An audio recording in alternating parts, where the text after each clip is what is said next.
7 a.m. waking up in the morning. Gotta be fresh, gotta go downstairs. Gotta have my bowl, gotta have cereal. Seeing everything, that time is over. Taking on and on, everybody's rushing. Gotta get down to the bus stop. Gotta catch my ride. I see my friends sitting in the front seat, chilling in the back seat. Gotta make my mind up, which seat can I take? It's Friday, Friday, gotta get down on Friday. Everybody's looking forward to the weekend, weekend. Friday, Friday, getting down on Friday. Everybody's looking forward to the weekend, weekend. Partying, partying, yay! Partying, partying, yay! Fun, fun, fun, fun. Looking forward to the weekend. 7:45. Cruising something, a one time fly. Think of a friend. You know what it is. The lyrics makes no sense. That's all I got, dude. That's all I got, man. But yeah, we'll hold our horses for a while, yeah. Speaking of horses. It's Friday, Friday, gotta get down on Friday. Everybody's looking forward to the weekend, weekend. Friday, Friday, getting down on Friday. Everybody's looking forward to the weekend, weekend. Partying, partying, yay! Partying, partying, yay! Fun, fun, fun, fun. Looking forward to the weekend.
Did you know that if you jump into the water in Construction Simulator, this will happen?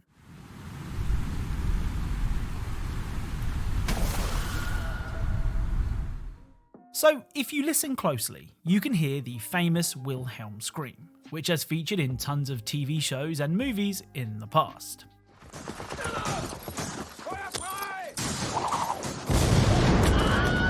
Hello and welcome back to another episode of Video Game Easter Eggs, the series where we cover some of the best Easter eggs found in video games. As always, if you think you know of a video game Easter egg that I'm yet to cover, then let me know in the comments and I'll do my best to check it out. Oh, and don't forget to leave a like on this video, and if you do, I'll text your mum back. Anyway, without further delay, let's get started. Right, let's begin today's video with a game that has never featured on this channel before. Riders Republic is an extreme sports game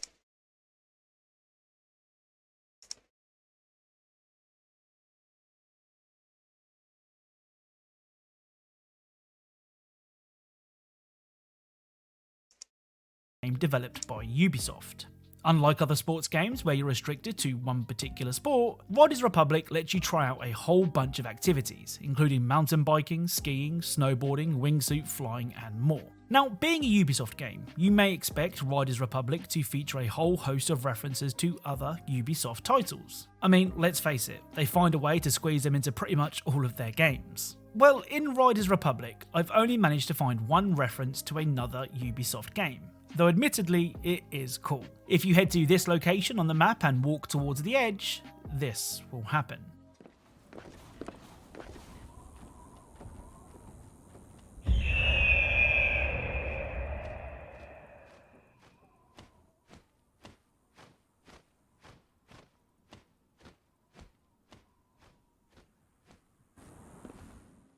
I mean, I doubt that this reference really needs explaining, but this is of course a nod to the Assassin's Creed series and its synchronization points. In fact, if you take a look at the floor below, you can see some handily placed hay bales, though I don't advise jumping. Up next is Overwatch 2. Now, in Overwatch 1, you could find the very familiar sight of a sword in a bonfire. It's been there since the map released in 2016, and let's be honest, it's nothing we haven't seen before. However, during the Junkenstein's Revenge Halloween event, this Easter egg received a very welcome overhaul.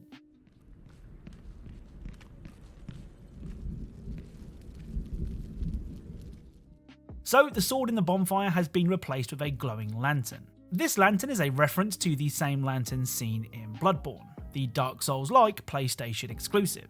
Unfortunately, since the Junkenstein's Revenge event is now over, we are once again stuck with a sword in a bonfire. Next up is Call of Duty Vanguard. Now, it's no secret that I'm not a massive Call of Duty Zombies player. As a father of two, finding the time to sit down for what could be a 3 to 4 hour zombie slaughtering run just isn't possible. Still, I do like to check out some of the less complicated Easter eggs found in Zombies, especially when they leave me with more questions than answers. On the Shinonuma map, everything appears to be business as usual. You clear all the red dots on your minimap and progress to the next round. Well, it was when playing this map that I noticed that the game started the next round, even though there was still a red dot on the minimap. Confused, I went looking for this mysterious zombie, and that's when I found this.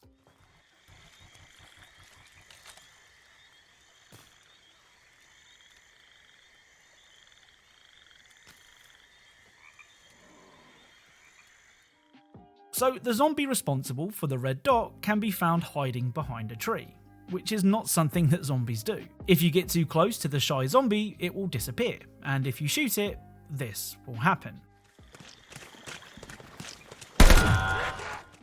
Now, my personal theory is that there may be more than one hidden zombie and that you need to shoot them in a certain order for something to happen. I say it's a theory as I've looked for other zombies that could be hiding on the map but haven't found anything. If you have any ideas as to why this zombie seems so shy, or if I'm just really late to the party and this mystery has already been solved, please let me know in the comments. Now, over the near 90 episodes of this series, we've seen our fair share of red balloon Easter eggs. This ridiculously overused reference is of course a nod to Pennywise, the red balloon loving clown from It. I've often said that I would love it if just once developers did more with this reference and added a clown instead.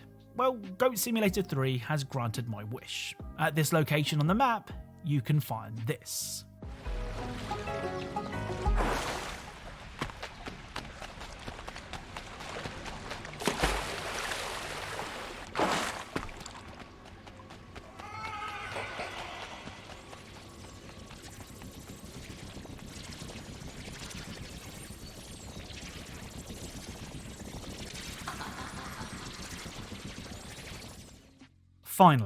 Finally a developer has made more effort than just a simple red balloon. This location is actually a reference to the final fight scene of the 2017 It movie. Oh, and for those wondering, if you headbutt the dancing clown, it will create more dancing clowns.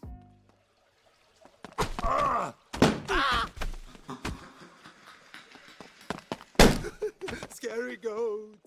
The other Easter egg that I found in Goat Simulator 3 is also a reference to a movie, but admittedly is nowhere near as impressive. At Goat Simulator 3's take on Times Square, you can find this.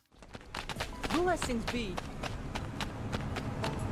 That goat was tasty. So this movie poster is obviously a reference to the Fast and Furious movies, though in Goat Simulator the mega successful franchise is known as Alt F4. For those that don't know, Alt F4 immediately closes whichever window you currently have open on your PC, which makes the tagline of, "When Mother Comes In," that bit more funny. Right, let's end today's video with Bendy and the Dark Revival. Now, we did cover some really cool hidden details from Bendy and the Dark Revival in the last episode of our Hidden Video Game Details series, with my particular favourite being the mirror jump scare that could be triggered by checking yourself out a little too much. Well, the first Bendy Easter egg for today's video can also be found at the very beginning of the game. As you make your way through the spooky halls of the studio, a mop and bucket will creepily move in the hallway. Now, for most of us, this would be our cue to leave. But if you decide that you don't value your life, you can instead search for 3 balls that can be found at these locations.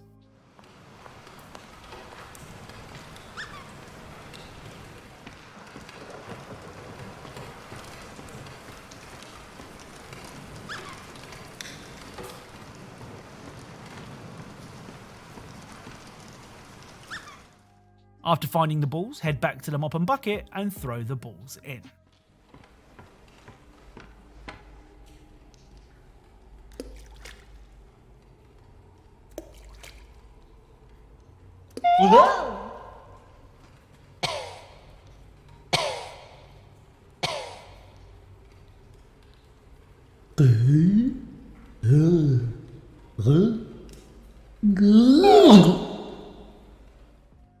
Now, I've said before, I'm not a bendy expert, so perhaps this character is supposed to be familiar.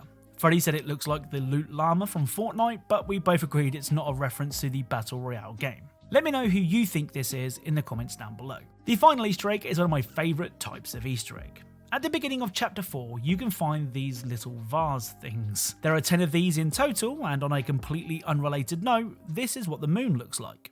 Anyway, if you destroy the 10 pots, this will happen.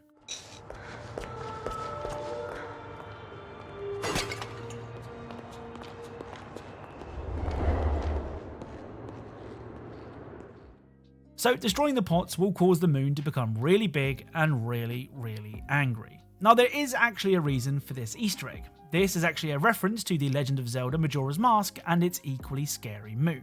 So that's it. If you enjoyed this video, then leaving a like is super appreciated. If you are a fan of Easter egg secrets and hidden details in video games, then perhaps consider subscribing, as that's what this channel is all about. Thank you all very much for watching, and I'll speak to you all soon.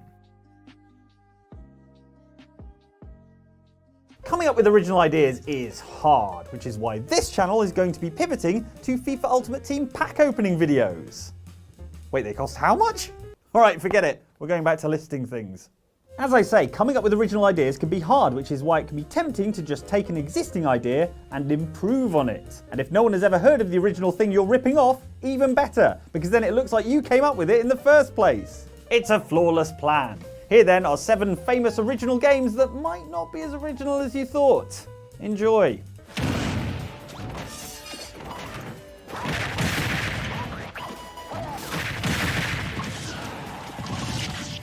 The Super Smash Bros. Series of fighting games is famous for a few things, most notably having an incredible lineup of fighters from across some of gaming's most beloved franchises, and also somehow still not having Waluigi as a playable fighter. What the hell? You can KO assist trophies by inflicting damage, and now you get points for it too. But a big part of Smash Bros. Appeal is its gameplay, in which your chosen fighters chase each other down across large, multi-level stages that the level zooms to give you a good look at, while you avoid environmental hazards and use weaponry that you find lying around to do extra damage to your foes. Which, it must be said, is a pretty spot-on description of Namco arcade game The Outfoxies, which came out in 1994, a full 5 years before Super Smash Bros. Debut on the N64. Rocket. In The Outfoxies, you play as one of 7 assassins who have been hired to kill the other 6 by a shadowy figure named Mr. Acme. The assassins include formerly conjoined twins, a washed-up movie starlet and her pet lizard, and a chimp in a top hat named Dweeb. Your next target is Dweeb. I offer you 800,000 Swiss francs to eliminate him. Dweeb for Smash, you cowards! Like Smash Bros, combat in The Outfoxies takes place across expansive levels with plenty of platforming needed to get around stages as diverse as a cargo plane in flight, a speeding train, and a circus mid-show. And each stage is littered with environmental hazards and weapons for you to pick up and use on your opponent. Joy. Oh no! There you go. 1. Sadly, The Outfoxies was largely ignored on release due to the rise of 3D fighters at the time and the fact that the market was dominated by Capcom and SNK. But there's no denying that it invented many of the features that would go on to be the cornerstones of platform fighters such as Smash Bros. And the recent Multiversus. And how many of those games feature a chimp in a top hat firing a mounted machine gun at people? Exactly.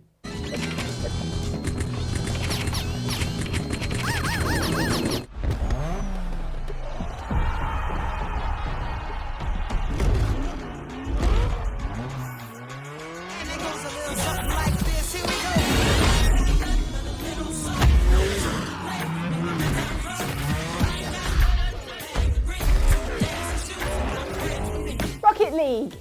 football, but with cars and flips and explosions, and it's as many times more exciting than actual football as that makes it sound. In Rocket League, 2 teams of cars do battle on a pitch bordered by ramps that let you drive up the walls. The objective is to nudge the ball into your opponent's net, scoring what we in the biz call a goal. Though you can have a lot of fun just smashing into each other, the ball, or what have you, the cars can also jump, double jump, flip, drift and boost, giving you way more precision than you'd expect from a rocket-powered battle car. More amazing still, Rocket League is also not the first super-fast car football game, and no, I'm not talking about Rocket League developer Psyonix's previous game, 2008 PS3 game, Supersonic Acrobatic Rocket-Powered Battle Cars, one hell of a title though that is. No, the first game to do that was in fact 1991's Wild Wheels for the Atari ST, which was a game where 2 teams of cars did battle on a pitch bordered by ramps that let you drive up the walls, where the objective was to nudge the ball into your opponent's net and score a goal. Sounds familiar? Given that there aren't very many ways that you can do football but with cars, Wild Wheels is inevitably extremely similar to Rocket League, with all of the later game's chaos, jockeying for position, and occasional, usually accidental, goal scoring.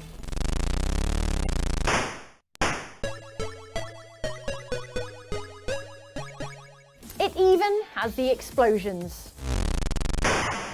Rocket League has now sold over 40 million copies, however, whereas Wild Wheels is mostly forgotten, although that might be thanks to what I think may be one of the worst title screens of all time. Some say he's still doing that to this day.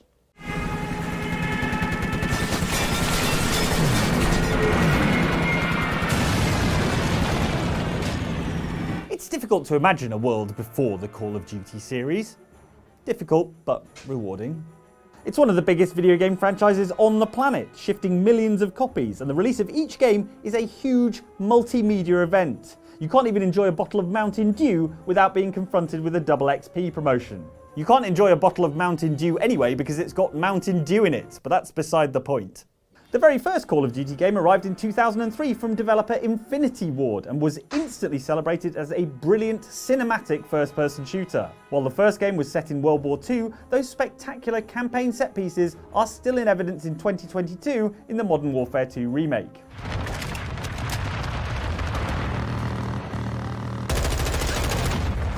Graphics are just slightly better though. The truth is though, the Call of Duty formula was established by a series that has since been all but forgotten, Medal of Honor. The series' last entry was the disappointing Medal of Honor Warfighter in 2012, and it is effectively dead now. Back in 2002 though, the series announced itself with the Saving Private Ryan-inspired PS2 game Medal of Honor Frontline. That game's cinematic opening, recreating the chaos and brutality of the Omaha beach landings, set the formula for the genre going forward.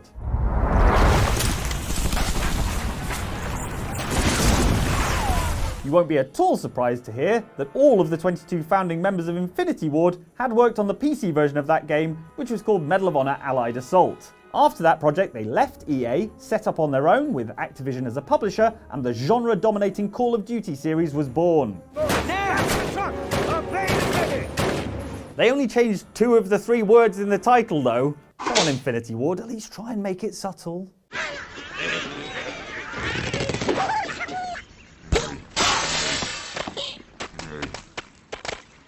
While it's no longer the unstoppable cultural juggernaut it was a few years ago, 2009's Angry Birds is still one of the most successful video games of all time, generating over $1 billion of revenue and inspiring, among other things, movies, TV shows, and even theme parks. The premise of the game is simple. You control a catapult into which is loaded one of the titular Furious Fowl. Across the level from you are various flimsy structures containing spherical green pigs, and your job is to launch that irate avian into the structure to kill the pigs. Simple.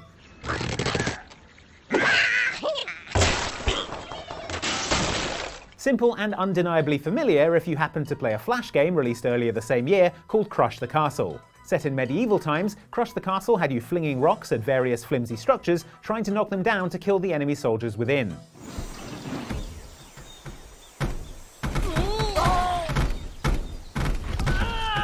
You were in control of a trebuchet, not a catapult, but the basic premise is exactly the same. The problem with Crush the Castle is that it was a hard-to-find flash game, it looked drab and uninteresting, it didn't feature cute bird characters, and crucially, you couldn't play it on your phone while waiting in line at the post office.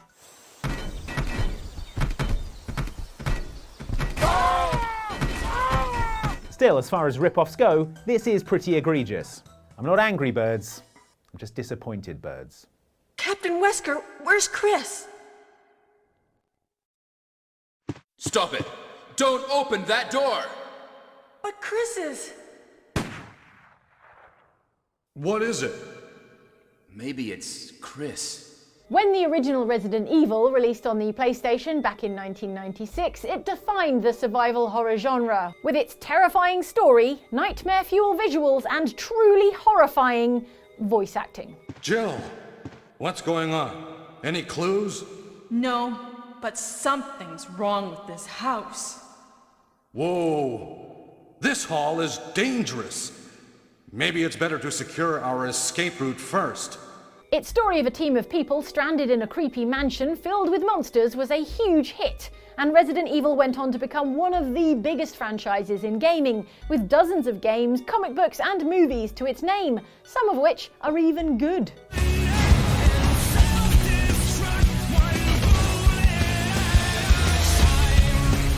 Not that one. So it may come as something of a shock to find out that the first Resident Evil isn't as original as you might think. In fact, it's a pretty major rip-off of a 1989 Famicom game called Sweet Home, also made by Resident Evil publisher Capcom.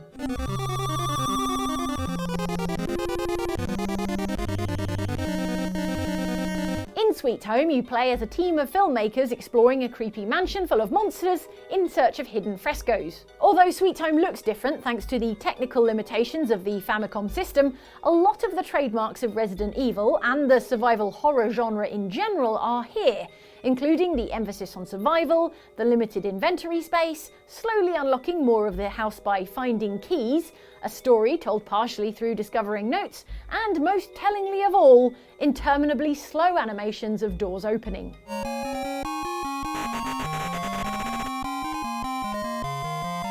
Of all the things to keep, they went with that.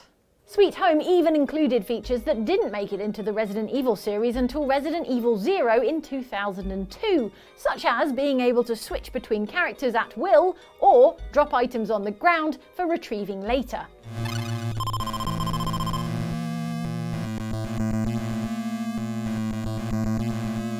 A couple of things prevented Sweet Home from being more famous and acknowledged as the great granddaddy of survival horror. For one, Sweet Home was an adaptation of a movie, and once the PlayStation era rolled around, Capcom no longer had the rights, so had to come up with a new story instead of just updating Sweet Home. And secondly, Sweet Home only came out in Japan, meaning that when Western audiences encountered Resident Evil, it was the first time they'd ever experienced anything like it, which led to its massive popularity. Oh, Jill, this house is dangerous. There are terrible demons. Ouch! In spite of the voice acting, yes.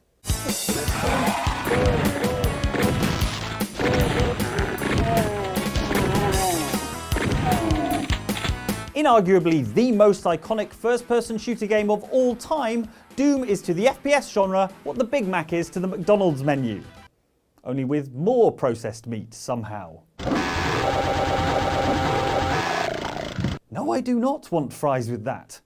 While the single-player experience of Doom was second to none when it chainsawed its way onto the scene in 1993, developer id Software had already struck solo FPS gold the previous year with Wolfenstein 3D, an FPS that had most of the major ingredients of Doom and saw you single-handedly winning World War II.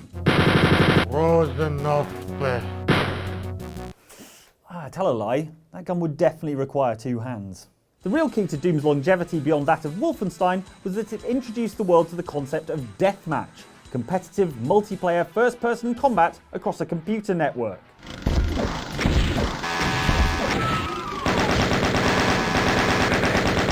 This deathmatch concept, popularised by Doom, felt revolutionary at the time, and the fact that the term deathmatch is still used by almost every multiplayer first-person shooter to this day can be directly traced back to Doom's contribution to the genre. But it wasn't the first game to offer true, networked, multiplayer competitive first-person shooting. That honour goes to Midi Maze, 6 years earlier in 1987. Midi Maze was an Atari ST game that allowed up to 16 machines to be connected for FPS deathmatches via the MIDI ports that came as standard on the back of every Atari ST computer. These MIDI ports were designed to allow you to connect musical instruments such as keyboards for use in software like the original Cubase, but were instead co-opted by Midi Maze to allow players controlling giant smiley faces to shoot each other.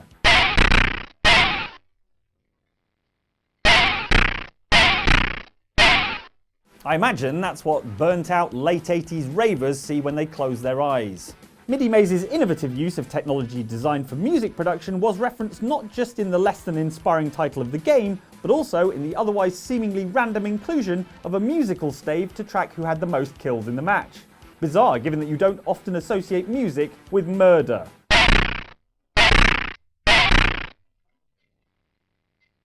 Well, unless you've heard me murder Don't Stop Believin' at karaoke. Life sentence, no chance of parole.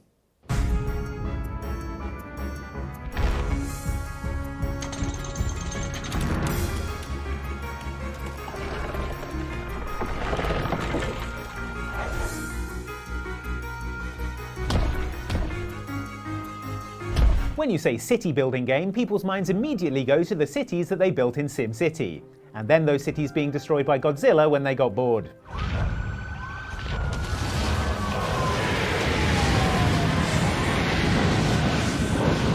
But while you'd be forgiven for thinking that the original SimCity, released in 1989, was the first game to come up with the idea of letting you build your own city and then run it into the ground, there was in fact another game with a very similar premise that came out a staggering 7 years earlier. Did they even have video games then? I mean, looking at that, I'm still not sure.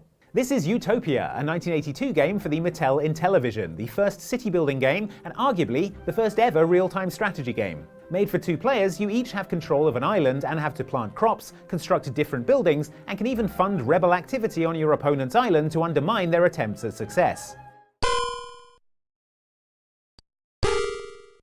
It had randomly generated weather events like rain clouds and hurricanes, shoals of fish for your fishing boats to catch, and PT boats that you could send out to sink your opponent's fishing boats to stop them making any of that sweet fishing money. At the end of the round, the player with the best island would win and be rewarded with a slightly different sound effect because this was 1982.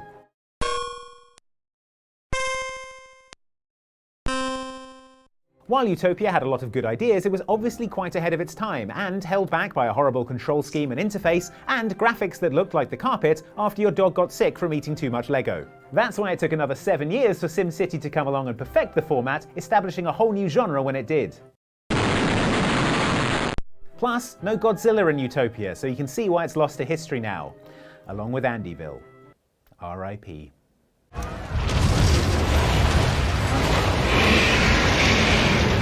Thank you so much for watching this video brought to you by Outside Xbox. Please do like and subscribe if you enjoyed it. It really genuinely does help us out. We don't just ask this at the end for the good of our health, I suppose. If you'd like to watch more videos, more wonderful, original, brilliant videos, we've got one up here from us and one from our sister channel, Outside Extra. And if you really want to support what we do, why don't you join the OX Supporters Club over at patreon.com/OXClub. The link's down there as well. Thanks for watching. Bye. New odd eyes. No one knows what this deck do, so we're gonna present to you what they do through these replays. New odd eyes. Oh my. And let's check it out. Let's go. There can only be one winner, and you're looking at it. Let's go.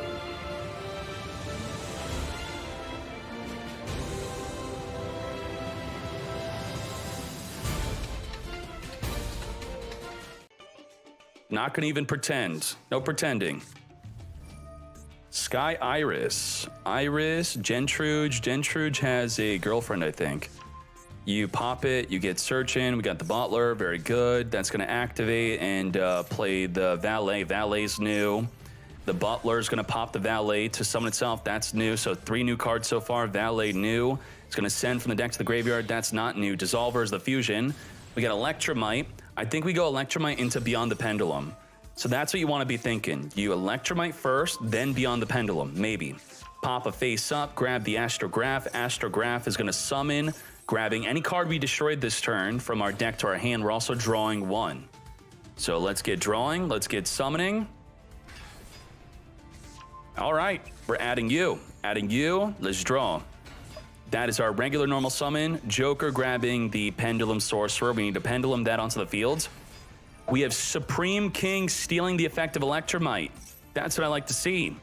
Pop in the Pendulum Sorcerer, grab the Astrograph again. Astrograph is nuts. This is why this card's limited to 1. Continually summoning. Continually searching. How balanced is that? Not balanced. The hard once return draw cannot be used again though. And now we Celine Abidan, not even Beyond the Pendulum. Interesting. We're going to remove our counters down to 0, summoning our Spellcaster from the graveyard. Dissolver is going to fuse with the back row. Get fusion summoning. Odd Eyes Pendulum. Vortex. Omni Negate. We've just begun. Pendulum Sorcerer is going to pop the back row, search for 2. That's what it do. Let's go, let's go. Just one for the Odd Eyes Pendulum Synchron. Interesting. Odd Eyes Pendulum Synchron is going to be forcing out, turning someone into a tuner. So now we can make a Borreload Savage Dragon. Pretty good so far. Omni Negate. Into Apollo USA. Double Monster Negate. And that's Odd Eyes. Get Odd Eyes in. And I'm sure we all know this pretty much beats anything. Okay, all right. We got Sky Striker. We're going to negate the Fateful Adventure. Get it out of here. Get it out. Returning a Pendulum back into the deck to negate and destroy. Ray. We have Called By. We have Boral. Boral could negate and destroy. And then we could Called By the Ray. Or not. Okay, Borreload cannot attack now. That's fine. Hayate, sending. Apollo, negating. No send, you're negated, you're not destroyed though, you're staying on the field. That's fine. You stay right there. Now, MP2 Kagari. Probably not gonna let this through, right? Wait, nothing in the graveyard to add back. Heck, wait. We're going to negate and destroy, not destroy, just negate the multi-roll. That's it. Negate. And Borreload does not destroy, by the way, so my B on saying that earlier, I know what Borreload do. So we used up our negate. We're minus 100. Wow.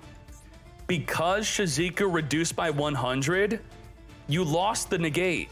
Damn. Got him. Negate gone. Sky Iris, get poppin'. We compulsin'. Compulse the Borreload. We're rising for this. Negate the compulse. Called by the grave. Because I can. Why not? Let's go. All right. Get him, got him good. Now what? We're summoning a Butler. Butler is here. We're going to make a what? Access the codes. Big. 6,000. Is the Odd Eyes Revolution new? I don't know. Whoa! Resummon Odd Eyes Vortex with the Revolution? This effect cannot be negated. Okay, you can target a Dragon, Fusion, Synchro, or Exceed in your graveyard. Destroy this card, special summon it. Damn, let's go. Back to the extra. Activate Ray in the grave to come forth and summon. Negate and banish. I do not think so. Not new, but now the new Odd Eyes cards are making the older cards more playable and better. That's always good. 25, 63, Odd Eyes Pendulum. Let's take a gander at that deck list. What is good with this deck list? New Odd Eyes, brand new Valet. Valet could send a monster from the deck to the graveyard. That's what that do. I know there's a combo with the Lady Ange. I think it's similar to the Perform Pal. I'm going to add on to this. I'm going to show you the combo with this so we can have more meat to this, more meat. The meat is going to be community tips and deck lists. So if we scroll on over to the Perform Pal, get Perform Pal / Odd Eyes. It's very similar. Here is a deck list sample. Both Odd Eyes and Perform Pal receive support in the new pack. Unfortunately, not many people like Pendulum. Not happy about this. And I could show you in the Discord a combo. So make sure you screenshot this combo, 2-card combo, the Lady Ange and the Gentrude. So what that is the boyfriend and girlfriend or brother and sister, you tell me. They work together. The Gentrude and the Lady Ange. They are going to come together. You're going to scale both of them, then you're going to add the Valet. Valet is going to send Butler. Butler is going to be able to summon from the graveyard. The brand new Butler is right here. Hand or graveyard summons onto the field. Great. And then you're going to use Butler, pop the Gentrude, and the Gentrude is going to scale Pendulum Sorcerer from the deck.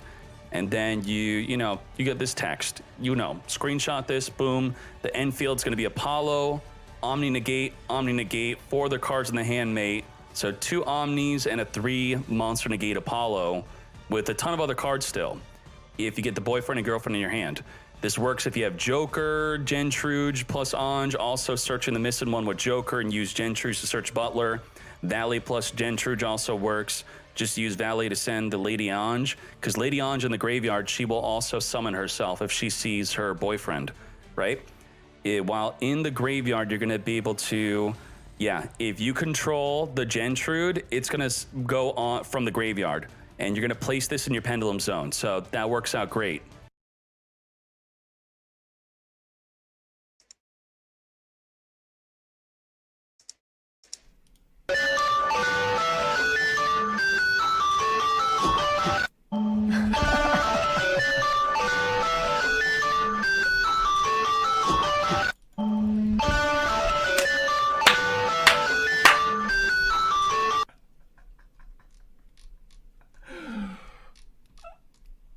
That's true. Some life short, smoke a port, auto port, auto. Some life short, smoke a port, auto port, auto. Some life short, smoke a. We? You mean when I go to friends and people keep saying we instead of... There is no we. We? Okay, dude. Who's we? There is no we. Oh, okay, dude.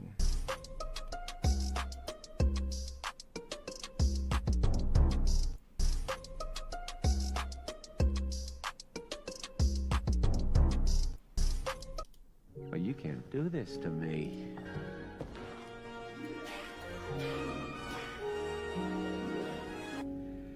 You know how much I sacrifice? But you can't do this to me. Sub-X, you chilling right now? XQC. You know how much I sacrifice?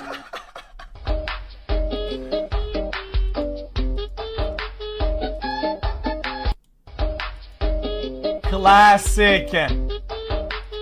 That's classic. I'm falling, even the sun don't shine. I got everything. I'm falling.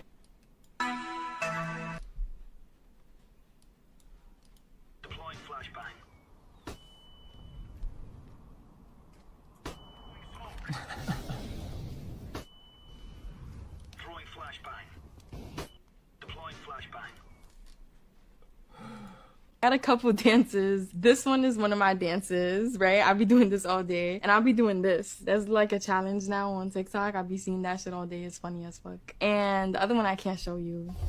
Got a couple dances. This one is one of my dances. How did you want me to? How did you feel? Take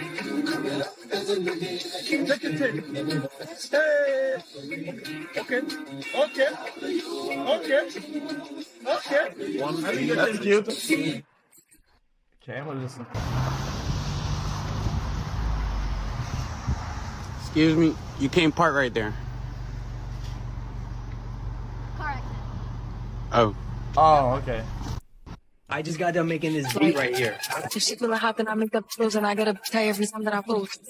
The party not lit, then I'd rather not go. Can I lose if I'm already chose? Like, if shit feel hot, then I make up clothes and I gotta tell you every time that I post. The party not lit, then I'd rather not go. Legalize nuclear bombs.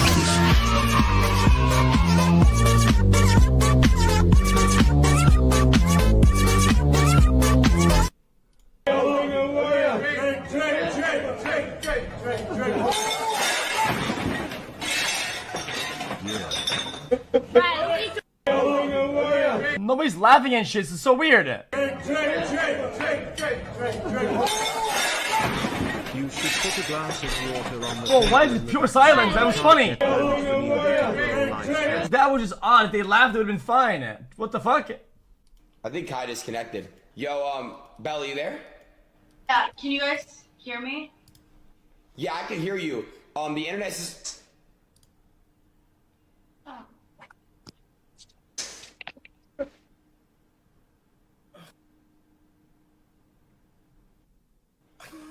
Yo, why'd you move? She wasn't out yet. Yo, my eyes are okay. burning, bro. You know? Alright, so your total's gonna be $4,000. Well, I want 10,000 off. Well, sir, that's just not possible. It's a $4,000 car. He doesn't know that I know this. I have a gun. Alright, so...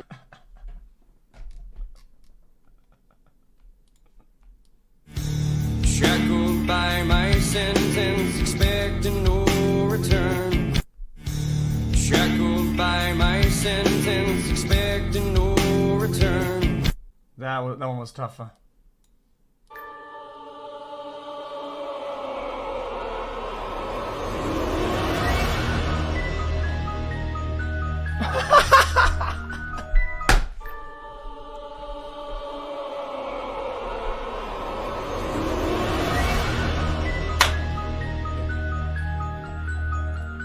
You can't see? Ah, come on, man. It's true though. It's a good one. Wash your ass. Toilet paper is good, but water is much better idea. Use water each and every time you wash your ass. A clean asshole is good for you, good for your well-being, good for your soul, and good for each and everybody who is coming into close proximity with your ass. Wash your ass every day.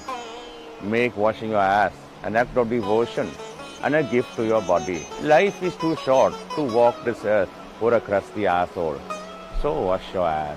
Legalize nuclear bombs. Don't worry about what the fuck he be doing. Call the fire department. We just nuked the building. Warning, nuke music may damage your eardrums and hurt your soul. Bees make honey. This song is a war crime. Legalize nuclear bombs. Don't worry about what the fuck he be doing. Call the fire department. We just nuked the...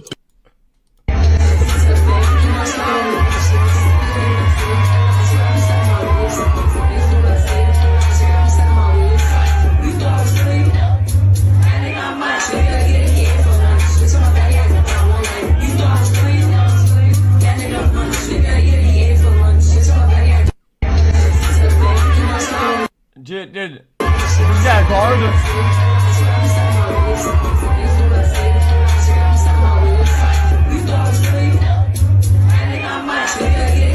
Look at that. You found it. I found it. That means we can fix your car. Oh, look at that. You found it. I found it. That means we can fix your car.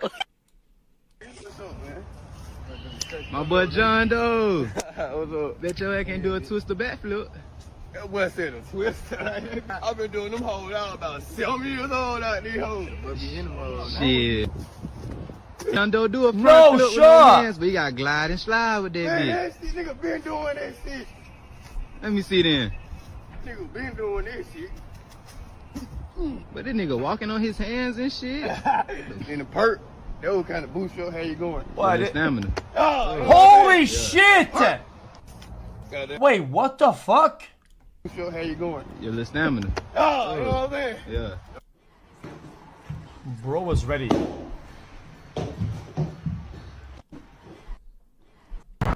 Alright, whoever this.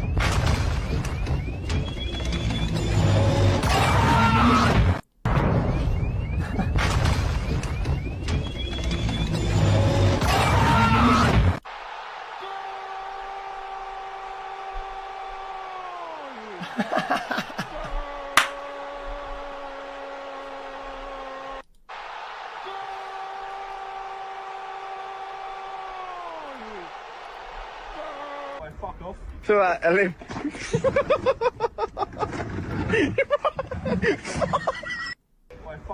So, LA.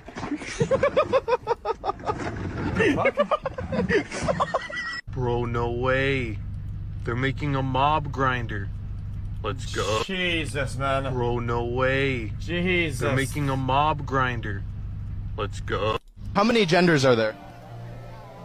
I don't know. I just got here.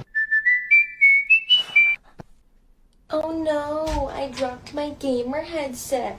Well, pick that shit up. I ain't no fucking son.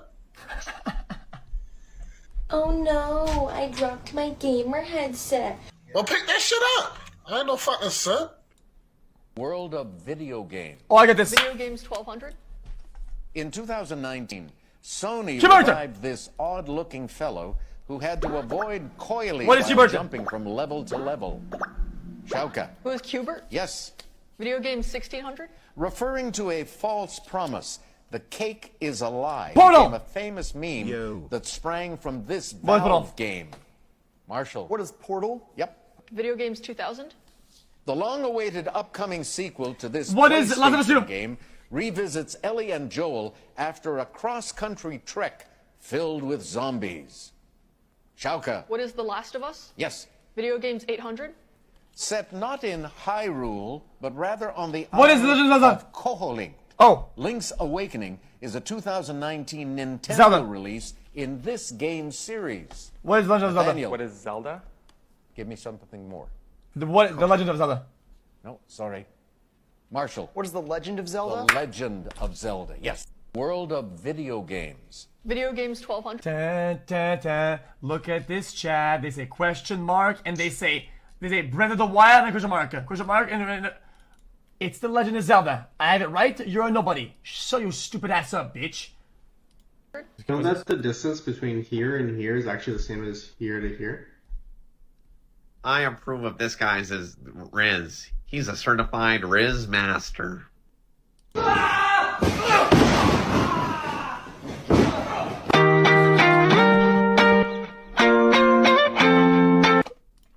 botánica, vale verga, quiero formar un metro. Oh, whoa, whoa, whoa, whoa. Espérate en botánica, vale verga, quiero formar un. It's too cold. The lion shows their food while the zebra shows. In 3, 2, 1, go. Okay, fingers in. Okay, seatbelt comes off. There we go. Loop in. Okay, now with my other hand, I'm gonna kick the seat back and I'm gonna open the seat. I'm gonna open the door. Okay, 3, 2, 1. All the way down. I'm out, and I can escape freely. Okay, make sure you learn this.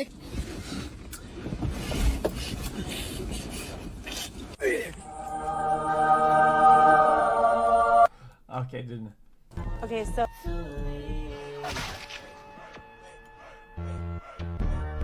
What?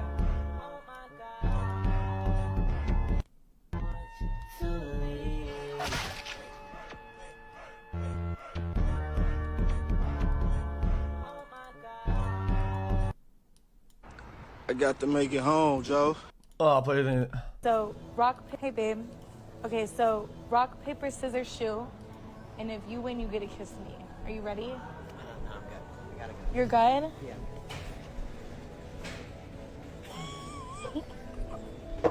What's a Fortnite player's favorite era? The 90s. Wait, I don't get why. Because Fortnite players would know. Fortnite players crank 90s. What's a Fortnite player's favorite era? The 90s. Wait, I don't care why. Because Fortnite players would know. Fortnite players crank 90s. Oh my fucking god, I get it! Oh, Jesus! What the fuck? I get it! Dude, I didn't get it at first. Yo, this is X on the beat, yo. Okay. My voice as well. That is. Anyone knows that boy? I don't know, he's just so soy. Anyone knows that boy? I don't know, he's just so soy. Are you?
Alright class, settle down, and let's get into the lesson.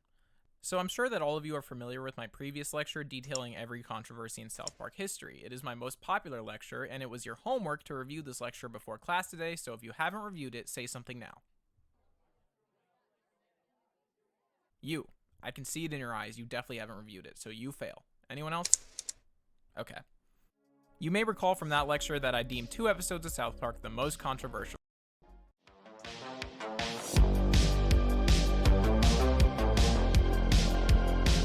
To start, let's break down what exactly happens in these episodes. Chances are the majority of you have never seen these episodes since they have been completely wiped off the face of the earth in terms of legal ways to watch them, as they were completely banned from television and streaming services. The only way to watch them would be to either purchase them through a specific Season 14 DVD box or to watch them illegally online. Now, I would never encourage any sort of piracy or illegal activity, which is why I must warn you not to visit southparkuncensored.com, where they have the entire episodes available for free. Again, do not visit southparkuncensored.com, as that would be piracy, and piracy is wrong. With that out of the way, let's get into it. Season 14, Episode 5 was South Park's 200th episode, airing on April 14th, 2010.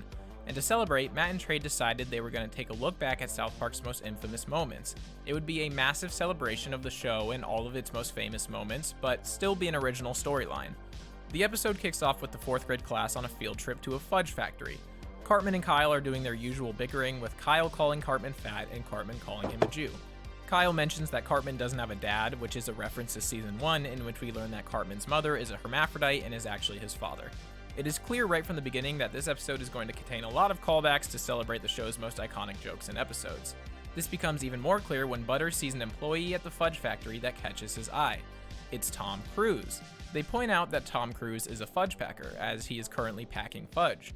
Cruise is incredibly offended by this remark, completely denying his fudge packing and threatening to sue the boys and the town for claiming he is a fudge packer. This is in reference to the episode Trapped in the Closet, which caused its own major controversy due to its critique of Scientology as well as its portrayal of Tom Cruise, who was placed in a closet for the entirety of the episode, completely refusing to come out of the closet. My previous lecture goes into a deeper look at the entire controversy, but in short, Tom Cruise was not happy about his portrayal in this episode, threatening to sue and possibly having the episode pulled from being rebroadcasted.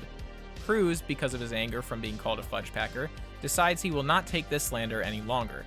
He calls together every single celebrity that has ever been ridiculed in the town of South Park to join together and fight back against South Park. He suggests a class action lawsuit against the town, and everyone is on board with the idea.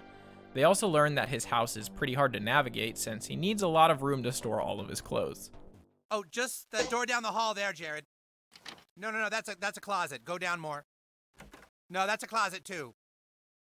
No, Jared, that one's a closet. No, that's a closet. No, that's a closet. The celebrities decide to file the lawsuit, and Stan is called to the principal's office, where Randy and the rest of the adults of the town are waiting to explain to him the situation and ask him why he felt the need to call Tom Cruise a fudge packer. Randy takes Stan to apologize to Tom Cruise for calling him a fudge packer, while of course he is in the process of packing fudge. Cruise is unwilling to drop the lawsuit, unless they can bring someone to him that he has always wanted to meet. Muhammad, the prophet of the Muslim faith. Ooh, that's tricky. Why is that tricky, you may ask? Well, in 2006, the 2-part Cartoon Wars series was released, in which Parker and Stone wanted to show an image of Muhammad in response to the Jyllands-Posten Muhammad cartoons controversy, in which a Danish newspaper published comics that contained images of the Muslim prophet, leading to protests around the world. Some Muslim countries even experienced violence and riots related to this, and reportedly over 250 people died during protests directly related to these comics. For those that don't know, many branches of the Muslim faith prohibit any sort of depictions of Muhammad. Parker and Stone wanted to make a statement about how no topic is off limit when it comes to humor, and that either everything is okay or nothing is okay. Comedy Central, being afraid of a similar situation to this one, decided they were going to censor the image of Muhammad. This meant the entire point of the episode, that giving into terrorism is allowing terrorism to work, was essentially null and void. Knowing this, we now understand why Stan and Randy were a bit hesitant about getting Muhammad for Tom Cruise. When they give the town the news, everyone is upset, knowing how that went last time. Besides, they don't even know what he looks like or where to find him, since no one has ever seen him. This is when Stan reveals that he actually has seen him. Actually, a lot of people saw him, and everything was totally fine. This is a reference to the fact that in the Season 5 episode Super Best Friends, Muhammad is in the episode. Kind of a lot too, and there was absolutely no issue with his inclusion back then. This episode is actually banned now, however, up until Cartoon Wars, when Matt and Trey pointed it out to Comedy Central, the episode was totally fine and allowed to air with no issue. After Stan reveals he knows where to find Muhammad, we are brought back to Tom Cruise's evil lair, where his true intentions are revealed. While everyone assumed Cruise was just trying to end the town of South Park, his true plan was to find a way to harvest Muhammad's power. What is this power? Muhammad has a power that makes him impervious to being made fun of. What if we could harness that power? The power to not be made fun of. Since Muhammad is the only person that you can't make fun of, it only makes sense to use him to harness this power. Just then, Cartman arrives and reveals that he is there for a celebrity associate that wants to get in on the deal.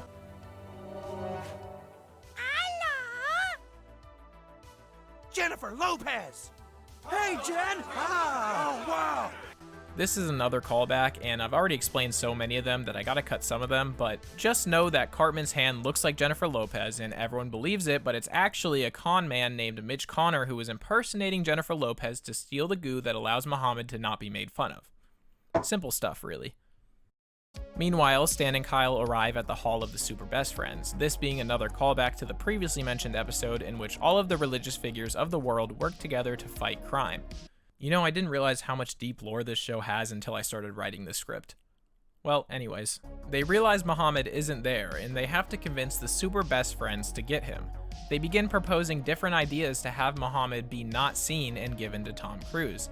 They get frustrated, but Joseph Smith reminds them of why this is important. You need to understand that people get very offended when Muhammad is mocked because he's a religious figure. Buddha! They finally decide that they will place Muhammad in the back of a U-Haul truck where Tom Cruise can talk to him. Meanwhile, Tom Cruise learns from Rob Reiner that they need to harvest the goo inside of Muhammad, as that is what makes him impossible to be made fun of. This is another callback to Rob Reiner and his goo in the anti-smoking episode. Again, it's a whole thing and I don't want to get into it right now. So they construct a machine to transfer his goo to the user. So now Muhammad is in the back of the U-Haul and ready to go, when they realize that Tom Cruise wants Muhammad in his limo. He still isn't allowed to be shown though, so they decide they need to put him in a mascot costume to pass him over. The limo arrives, and Muhammad, dressed in a bear costume, is walked towards the limo. But just then, Mr. Garrison reveals that he received a letter from an extremist group saying that they will bomb South Park if they give Muhammad to the celebrities. They don't believe the letter, and as they are walking Muhammad into the limo, it suddenly explodes. When they look closer at the note, it details that the group wants Muhammad for the same reason as the celebrities, his power to not be ridiculed. So exactly who are these radical extremists that don't want to be made fun of? Our time is near! Soon gingers will never be made fun of again! Oh. Yeah, that makes sense. Then we see that Cartman has walked out on Mitch Connor, saying that he doesn't want to go along with the plan anymore. This is until Mitch Connor mentions that he has info on Cartman's father. He tells him that everything about his mom being a hermaphrodite was a lie to protect a group of people, and he can help him find out who his real dad is. Hearing this, Cartman is back on board. Back with the residents of South Park, they realize they have no choice but to give Muhammad to the Gingers. Tom Cruise is incredibly upset, and he realizes that the only way to get what he wants is to fight fire with fire. He needs to threaten them with violence to get his way. And who does he call upon for such a large task? He calls on her. The one celebrity that hasn't appeared in this episode yet, but is more powerful and holds more hatred towards South Park than all of the others combined. Barbra Streisand. Or should I say Mecha Streisand, as she was turned into a kaiju way back in Season 1. They reactivate her, and being that she has more beef with the town than anyone else, she is ready to go. Meanwhile, Cartman visits Mr. Garrison, asking to speak with Mr. Hat, another name that we haven't heard in years. It's Mr. Garrison's puppet that also has a mind of its own. Back in town, the Gingers arrive and demand that Muhammad come out of the costume to prove that it's really him in there. And we end with Mr. Hat admitting that the results of Cartman's paternity test were altered. Okay, so that's episode 200. pretty typical South Park, lots of callbacks and references to celebrate 200 episodes, but nothing too crazy. All around, it was a good episode with an interesting cliffhanger. I sure hope it doesn't cause any sort of extreme backlash.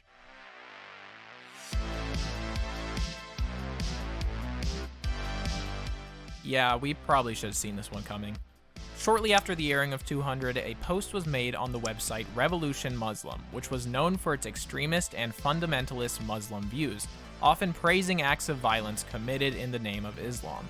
The post read as follows: "We have to warn Matt and Trey that what they are doing is stupid and they will probably wind up like Theo Van Gogh for airing this show.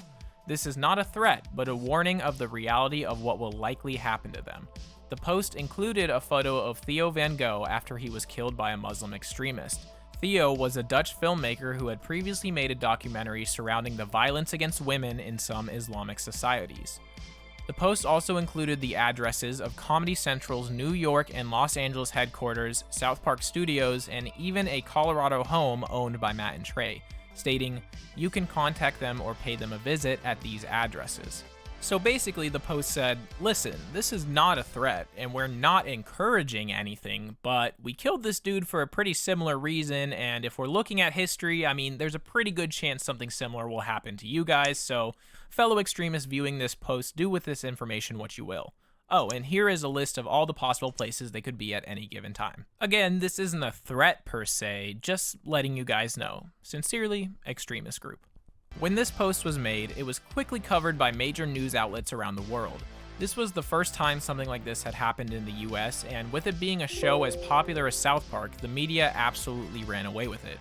Major news organizations like CNN and ABC were discussing the possibility for violence and looking deeper into the story. CNN had actually interviewed the man who made the post a year before, where he claimed that he is not encouraging violence of any kind. In the same interview, he also said that the 9/11 attacks were justified, so yeah. I mean, it definitely doesn't seem like the things he says are encouraging violence. He's just praising those who do commit violence, so I mean, that's like totally different. Regardless, this post was a really big deal, and as next week's episode was getting closer, people wondered what the show would do. Would they give in to the terrorists out of fear for their lives, or would they stand their ground as a protest against acts of terrorism? Well, in true South Park fashion, Matt and Trey did not care. They still planned on creating the episode exactly as they planned it initially, including Muhammad. In their minds, to give in to these threats would be the ultimate hypocrisy, since the entire purpose of these episodes was to stand against the use of violence to censor those who think differently. They were meant to be statements about the importance of free speech and how giving into terrorism even once will encourage others to do the same thing for the things they disagree with. In their minds, making the distinction between what is okay to make fun of and what isn't okay is a slippery slope with potentially dangerous consequences. So, Matt and Trey had made their stand, refusing to give in to the demands of terrorism and attempting to cross lines that had never been crossed before, even if it cost them their life. They were not going to back down. The only problem is, Matt and Trey don't actually control what airs. That's Comedy Central's job. And well, let's just say they had different plans in mind.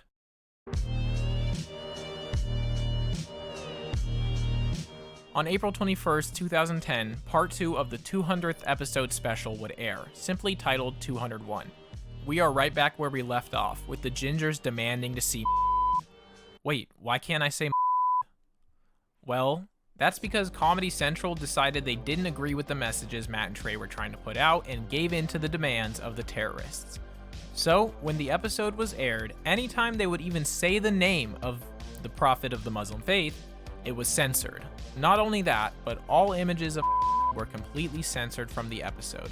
So much censoring was done that if you hadn't seen the first part, you would have no clue who they were even talking about.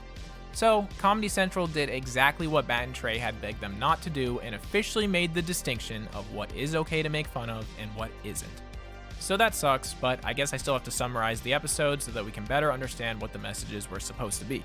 Also, the story does not end at the airing of this episode, so stick around for the equally crazy things that happened after this episode.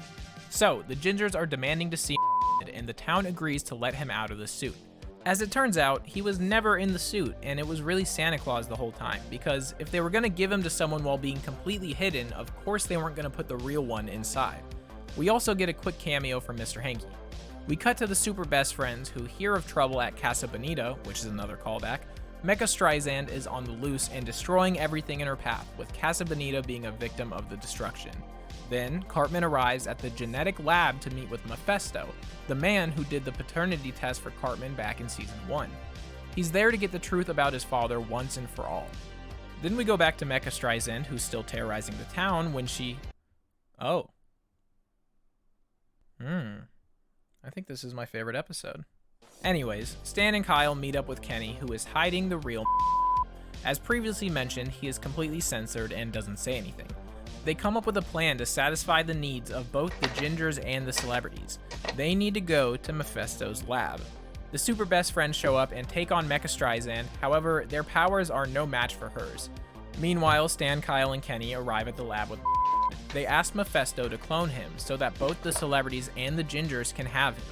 The super best friends radio back to Moses to ask for help in coming up with a plan to take down Barbra Streisand. They decide to distract her with the one thing that she cannot resist. Oh, I know. Barbra Streisand can't resist singing duets with Neil Diamond. Then they split up to go get everything they need.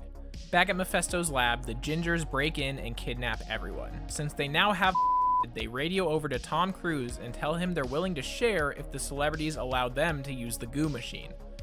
Cartman is nowhere to be seen, and when they ask the Gingers about him, they reveal that he is with the head Ginger. We see Cartman in a dark room, which is then lit up to reveal a chili-themed carnival. Chili-themed carnival, where have I seen that before? And that voice sounds pretty familiar. Wait a minute. Revenge is a dish best served chili.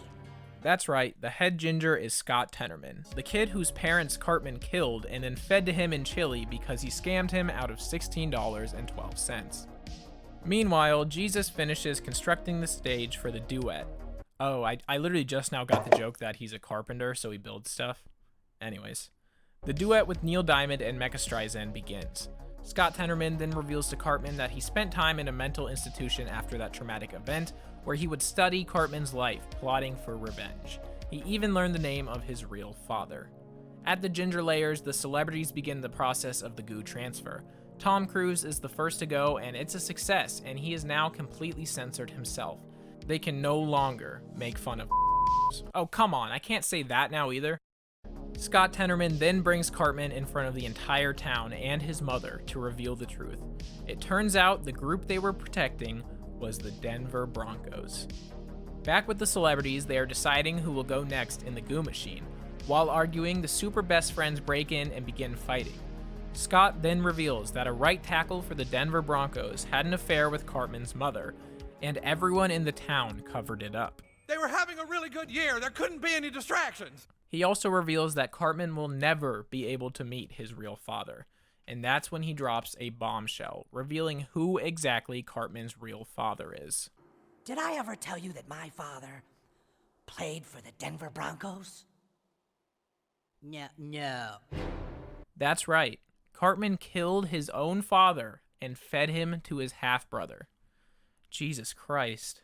Oh, Jesus Christ. The super best friends break into the lair and Seaman begins attacking, causing Stan to remark, Hey, look, Tom Cruise has semen on his back.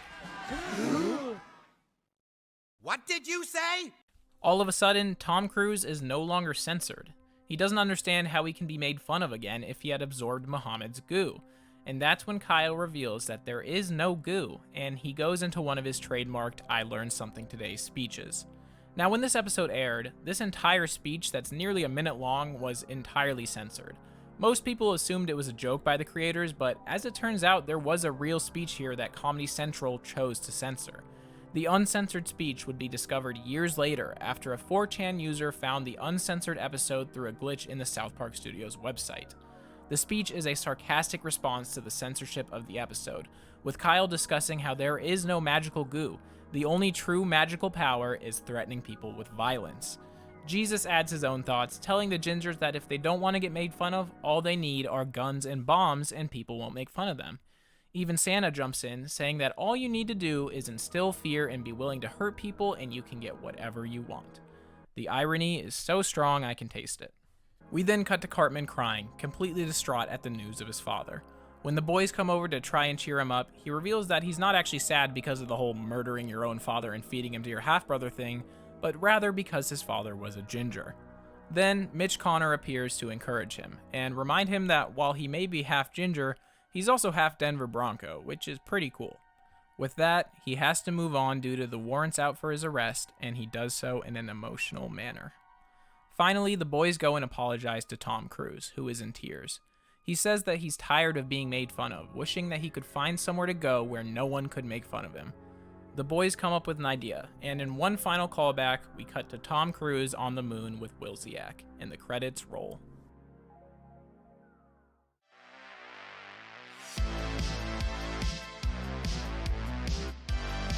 Immediately following the release of 201, both episodes were banned from ever airing on television again, were not allowed on the South Park Studios website, were removed from all streaming services, and can only be found in one DVD box. Every other episode of South Park containing Muhammad were also removed from air and streaming services, including the original Super Best Friends and both of the Cartoon Wars episodes. To put it lightly, Matt and Trey were not happy with the censorship in this episode. They posted a statement to the South Park Studios website detailing their disappointment with Comedy Central, stating how in 14 years they had never released an episode they couldn't stand behind. They had sent their version of the episode to Comedy Central, who decided to alter it. They ended the statement with a slightly passive-aggressive remark, stating, "We'll be back next week with a whole new show about something completely different and we'll see what happens to it." Despite the threats and backlash, no action was ever taken against Comedy Central or South Park. It's hard to know whether the censorship actually prevented any violence from occurring, though I personally find it hard to believe that the type of person willing to do these kinds of things would have their mind changed by some bleeping. If you're like me, you're probably wondering what happened to the man who made the posts initially that caused the controversy.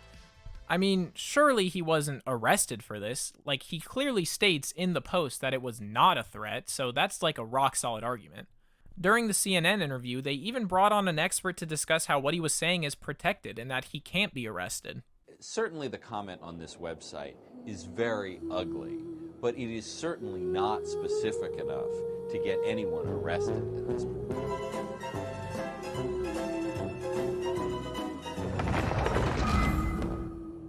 Jesse Morton ended up serving only 3 years of his 11.5-year sentence thanks to his work as an FBI informant while in prison.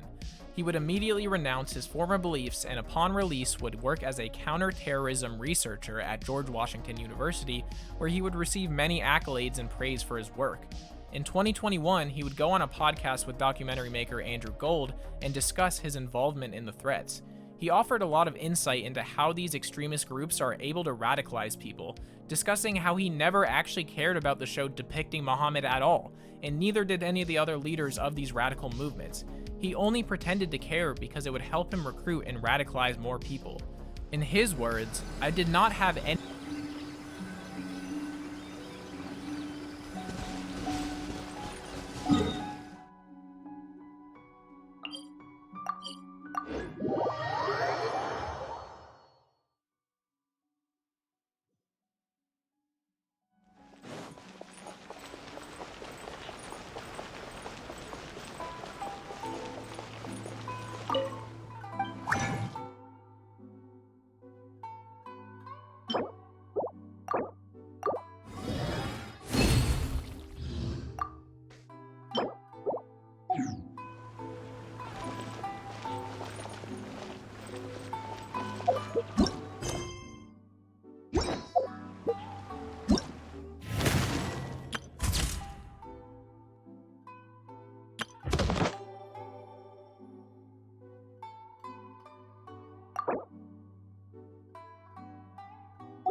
やっ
ぱり長野原の花火が稲妻一や。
Horror stories.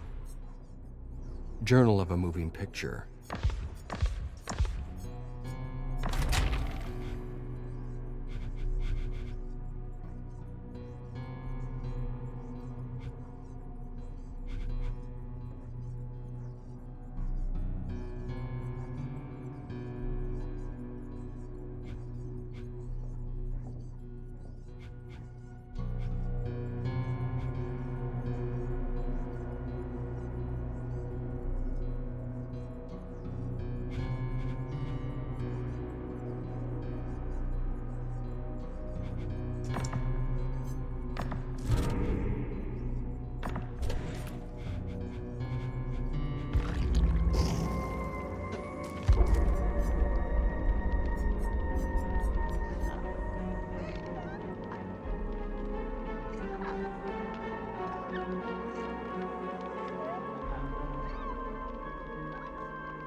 Cosa buenísimo.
any opposition to the South Park writers portraying the Prophet Muhammad, but I knew that it would be good for recruitment, so I ran with it.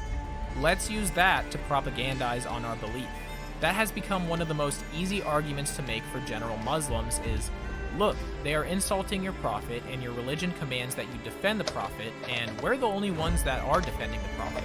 The rest of the Muslim community is staying silent, therefore we must be on the truth. Come join us. So not only was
Was the largest controversy in television history over a cartoon drawing, but it was started by someone who didn't actually care at all. Morton would unexpectedly die later that year at the age of 43. So, what can we learn from this absolutely insane controversy? The biggest takeaway that I could gather from this is the importance of avoiding censorship. You see, when we try to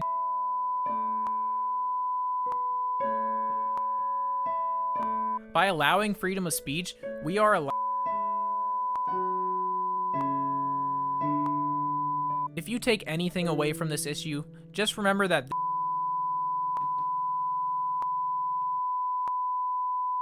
and that is the most important lesson of all. Yeah.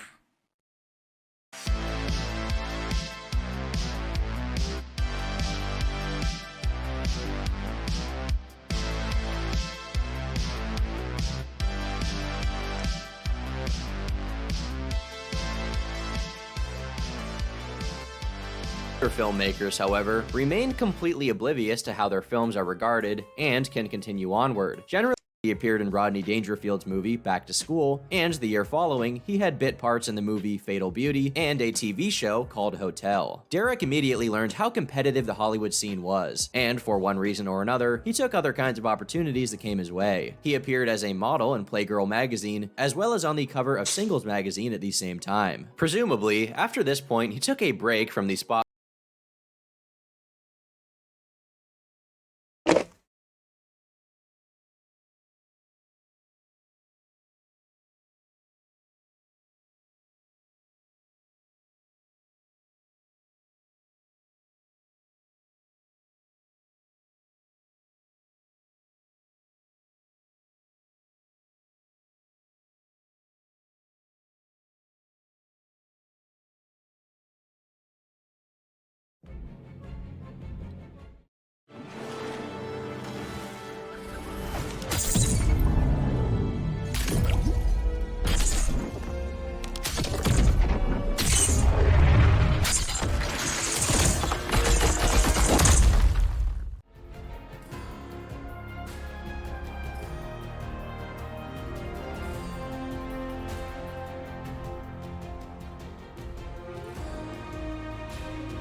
spotlight in favor of steadier jobs, since little else was public about Derek's career history for the next several years. He himself claims to have worked in the machine gun industry. And I even used to be in the machine gun industry, so I guess you could say I know a little bit about this topic. It was around this time Derek was charged and convicted for a felony, possession of an unregistered firearm. This firearm was a modified M11 pistol with a firing pin bolt assembly labeled M11 SMG. As a result of the alterations, this particular gun had the ability to shoot multiple rounds in succession with one trigger press, which legally classed it as a machine gun. In his legal defense, Derek argued that the general definition of a trigger is a curved metal trigger, and that because his gun didn't use this standard firing mechanism, it didn't fall under the machine gun umbrella and was acceptable. This was pointed out as untrue in the courtroom, since by that logic, anyone could get around NFA guidelines and create machine guns just by instead using buttons and switches to fire. He also pleaded ignorance of the law that required such guns to have specialized registration. This defense was rejected as well. Always remember that.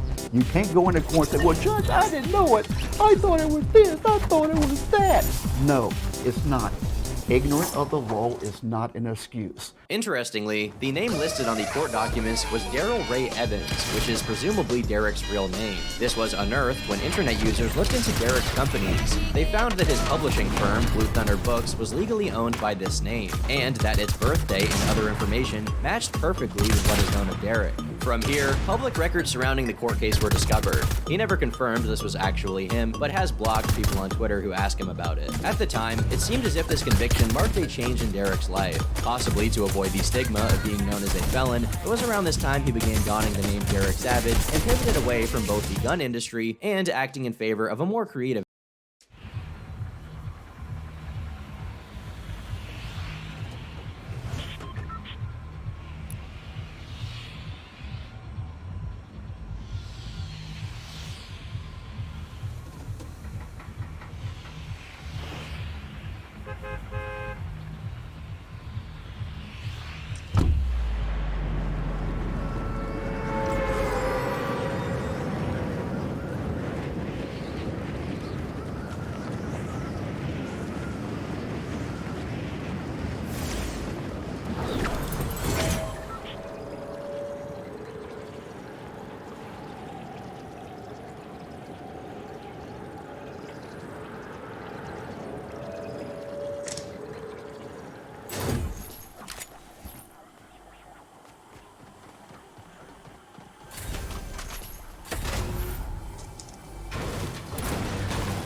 outlet. He founded Derek Savage Productions and gave it an accompanying website. And what's more, he switched from appearing in movies to writing them when he began creating his own screenplays with hopes of having them developed into films someday. The first of his self-published work included Hell's Nightmare, a love story set during Christianity's Armageddon, The Dancer, a male stripper story, which had been referenced as being vaguely based on his own experiences, and Sweet Revenge, a book about a man seeking revenge against a gang that killed his family. Derek ends its description by saying, "The story has little to no profanity with a message that white and black can live in friendship and overcome evil together." Of the three, Hell's Nightmare was the only full-length to see any form of release when it was sold as a novel. It's unclear exactly why Derek started this venture, but his last known acting appearance was as an extra in a movie called Ricochet in 1991, a year prior to the court case. Despite the fact that Derek had withdrawn from acting, he continued to involve himself with the Hollywood sphere, stating he worked as an agent around this time. His free hours were spent writing, and over time his focus would shift quite a lot. I started writing kids' books about 20 years ago. First I started out writing screenplays,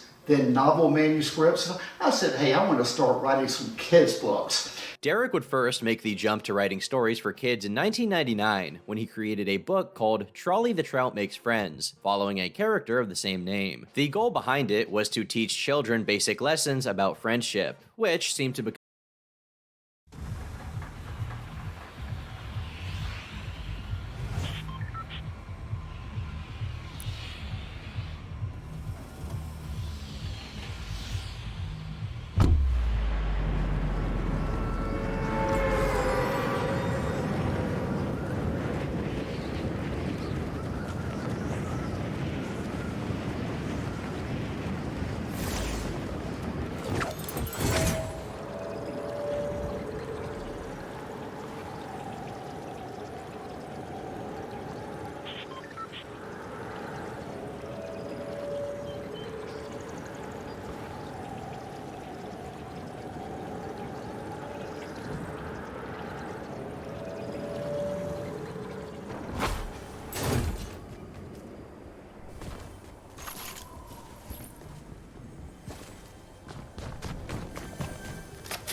become Derek's calling going forward. In that same year,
he followed it up with 2 more installments.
episodes, hoping to instruct kids on other topics, like what to do if you find a gun in Trolley the Trout Finds a Gun, and why stealing is wrong in Trolley and the Stolen Necklace. Shortly after, he followed this up with a second series called Donnie the Dinosaur, whose stories were similar in tone. These books were printed with both English and Spanish text in order to be bilingual and be able to be read by as many kids as possible. It's quite possible that his childhood of bullying made him particularly sympathetic to the struggles kids face, and wanted to be able to help them using the media he created. Derek most likely felt creating books with useful messages for kids was a positive contribution to the world, which built a strong sense of purpose for him. That's why the very next project would focus on a character he'd conceived long ago for that very reason. Cool Cat. His imaginary childhood friend was now reimagined and put into a storybook, setting out to become a children's icon and help them with their struggles, as he had helped Derek during his childhood. By August of 2000, Derek had released 3 Cool Cat books on his website. Cool Cat, He's a Cool Cat, Cool Cat Goes to Hollywood, and Cool Cat Goes to Texas, none of which are available today. Most of them seem to be Derek's attempt at using Cool Cat to talk about things he liked. This same theme would be adhered to in a later series called Baby Cat, aimed at an even younger audience. On the page hosting the books, characters of the series introduce themselves, including Cool Cat's mother, Blue Birdie, and Cool Cat himself. The Blue Birdie character would also later be repurposed for his own book called Bible Birdie. The site also links to a short Cool Cat cartoon, which was the first known video adaptation of the character. Derek adds that its music was sung by the Tony Award-winning musician Linda Hopkins, who he had likely connected with during his acting days.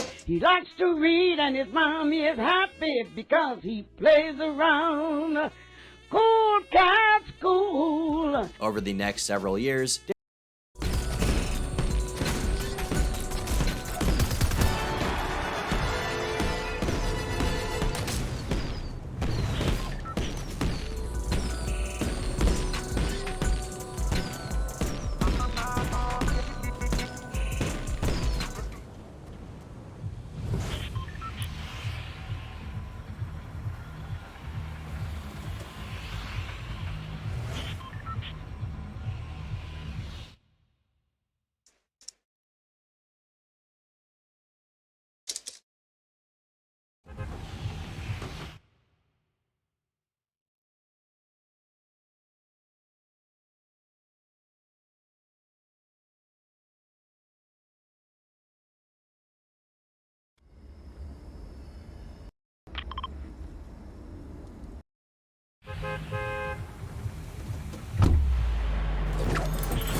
They smell horrible. Boom. I know you love him, Amy, but you gotta admit the guy's a little... rugged but approachable? Yeah, I was thinking something else, but let's split the diff and go with eccentric.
Derek began to expand his catalog of books. He created 2 stories for a new series called Barnyard Buddies, and an animated short for his Charlie the Trout books, also featuring vocals by Linda Hopkins. But most of his energy had shifted to Cool Cat. By 2004, he'd written 9 books around him, with no sign of stopping anytime soon. Although he continued to work a day job alongside his creative efforts, at some point in the next several years, he received employment at a trade school as a recruiter, which paid decently to the point of being able to fund some of his artistic ventures. For one reason or another, Derek shelved his previous collection of books at this point and hired a new illustrator to produce installments of the Cool Cat series going forward. This could have been for any number of reasons, such as an increased budget, a falling out with the original artist, or simply being dissatisfied with the older style. It's not overtly clear what happened, but Derek would revamp his literary work going forward, and even created his own publishing company called Blue Thunder Books as a means of being able to better distribute his bibliography. Starting in September 2010, he began publishing the first of new Cool Cat books: Cool Cat Loves Wrestling,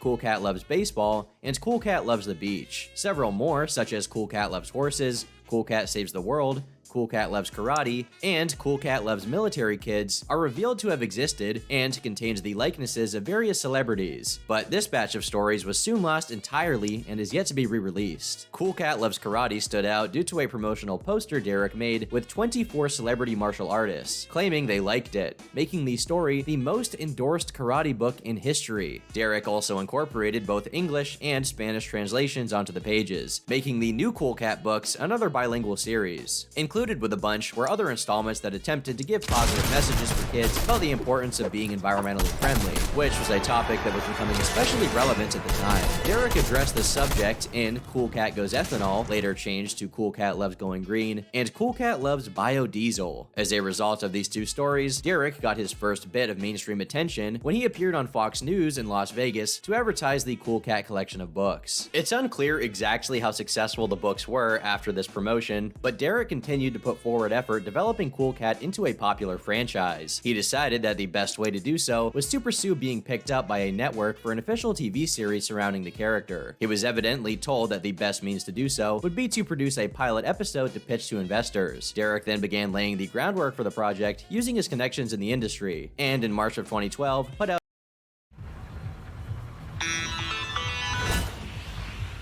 I know it's hard to understand why we need to keep fighting, especially when we won't win. Ask Jones about the Loop Breaker project. He thinks it's confidential. It's not. Yeah, because he keeps telling everyone about it. Which reminds me, why don't you extract everything he knows before he figures out what top secret means?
out a casting call for actors to be featured in the short. His casting director, Paul Din McCrillis, managed to get in touch with two minor celebrities, Vivica A. Fox, who was known for her roles in Kill Bill and Independence Day, as well as Eric Estrada, who had a lead role in the 1970s show Chips. It's unclear exactly why these two in particular were chosen, but it's possible that Derek was simply trying to get the most well-known actors he could find to play minor roles as a means of cheaply giving the short more appeal. Derek had originally intended Eric's part to be played by John Schneider, known for his leading role in The Dukes of Hazzard, but he pulled out at the last minute. In terms of the main cast, an actor known as Jason Johnson applied for the role of Cool Cat and was chosen by Derek the very next month. To play the part, Jason donned a Cool Cat costume that Derek paid a website called AlexInWonderland.com to custom design for the character. Jason would later reveal that the suit was exceptionally hot to be in during the sunny weather of the shoot, and that the gloves were so bulky that he was unable to grip most objects, especially because one hand was also equipped with a mechanism that operated the mouth. The antagonist of the short was selected to be a boy named Connor Dean, who'd been picked out of a group of 30 applicants to play the role of Butch the Bully, who would become a fan favorite later on. The short was to be titled Cool Cat Stops Bullying, which acted as an adaptation of Derek's book by the same name. The plot is that Cool Cat and his friend Maria are at Vivica and Eric's house and get pushed around by Butch the Bully before being taught how to stand up to him. Apparently, the set used for this short was actually the backyard of Hulk Hogan's body double, if you can believe that. The first day on set was in fact Derek's first time as a director in any context. Despite this, the setting was described as very professional by those involved. He had a large crew and even an assistant director to aid in the filming, although this was in large part to keep up appearances and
Nice work. Jones is gonna want to see this.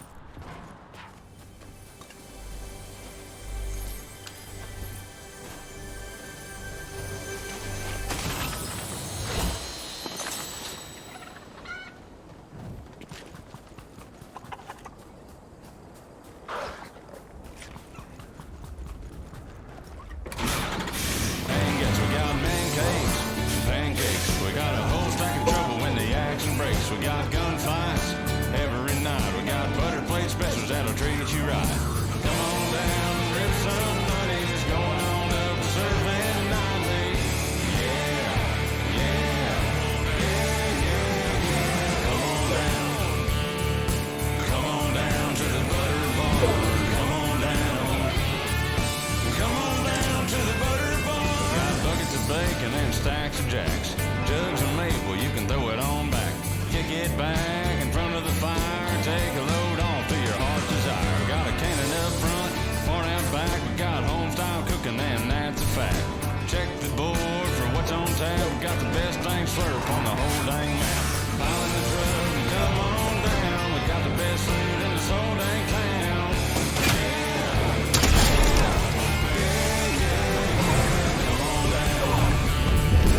Come on down to the butter bar.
confronted Vivica and Eric, which didn't last since the two were paid $1,000 each for only that one day of shooting. But even on the first day, when Derek was attempting to keep the production as professional as possible, there were still moments that stuck out as strange to others involved.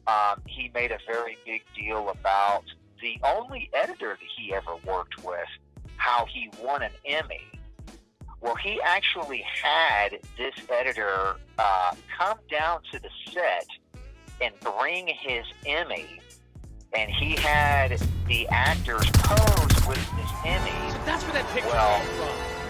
Despite Derek crediting the editor, Art Anthony, as an Emmy award-winning editor, he wasn't. He was a nominee. Although, aside from an odd photo, the rest of the production was relatively normal. But after the first day of filming was completed, and the remaining work consisted primarily of reshoots, the atmosphere of the set became much more laid back and less like an official production. Jason would later reveal that Derek had intended to use his own voice for the Cool Cat character, which would be added in post. But Jason did his best to use his voice instead, as to not be left unrecognized in a project with celebrity names attached. Derek later agreed to this, and even gave him a lot of freedom to develop Cool Cat's mannerisms. Well, that's everything. Cards on the table. Amy, still on board? The tentative partnership is still on. I've got all the scientist data in my quantum drive, and I'm unkillable, so I don't really have anything to lose. Except your existence, which is not nothing. We need to tether ourselves to the island's energy using these zero-point attunement anchors. We have to place them in sync, so once your anchor is down, send me a signal to place mine.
will either hold us together or tear everything apart.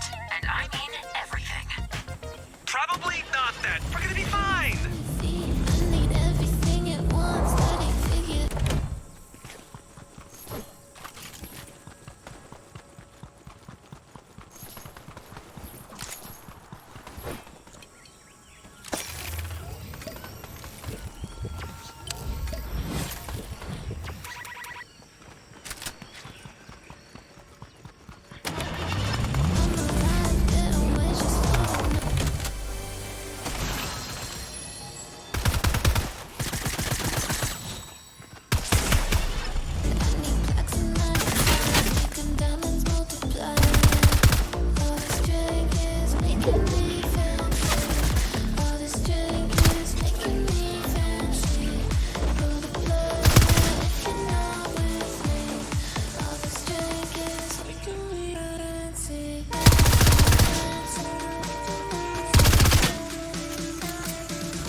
planted on the don't know, it's not like me to drink. I think I'll sink right into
uninterrupted music.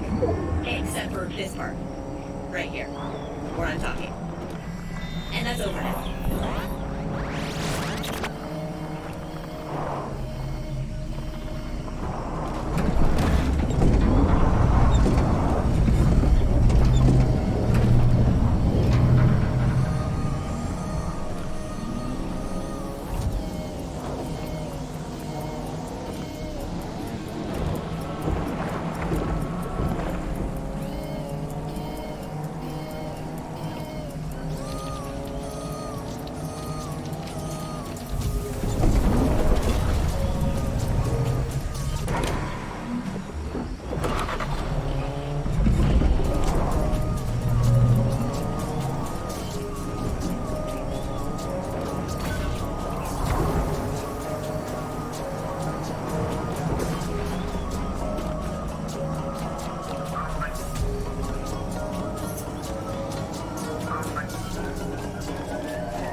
and character details. Jason would even improv some lines, but admitted he rarely strayed from Derek's scripts other than to get around the numerous spelling and grammatical errors Derek had left in them. Following the end of filming, the project was edited down into a 12-minute short. Derek had planned to send it to film festivals, but was caught off guard by the cost for submissions. He opted instead to sell it on DVD through his website, among other distributors like Amazon. Oddly enough, Cool Cat is listed in the credits twice, once in the top spot crediting him as playing himself, and another time in 5th spot, which credited him as being played by Jason, who later stated he was rubbed the wrong way by not officially receiving top billing. Similar to Derek's written work, it isn't easy to gauge exactly how successful the project was upon its release, but it is safe to say that it didn't inherently pave the road for a Cool Cat series by getting the attention of investors. So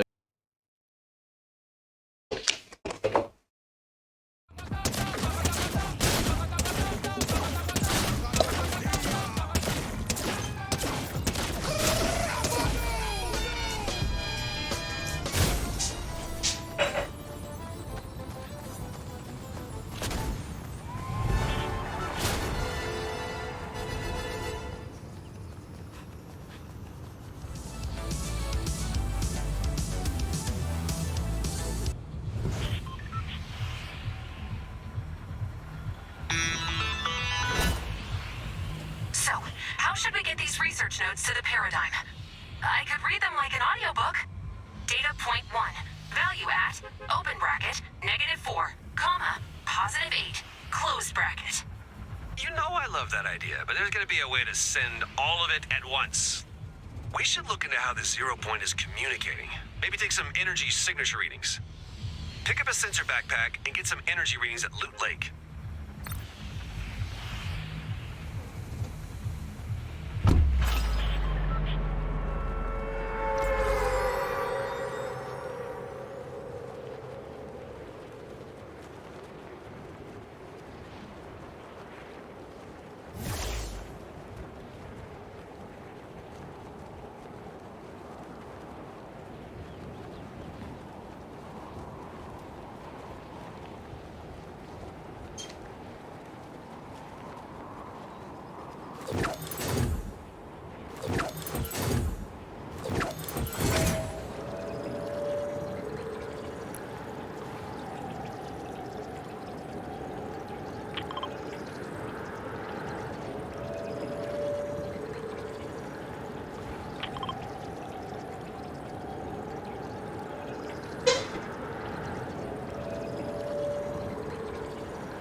Seen anything helpful in the dataset?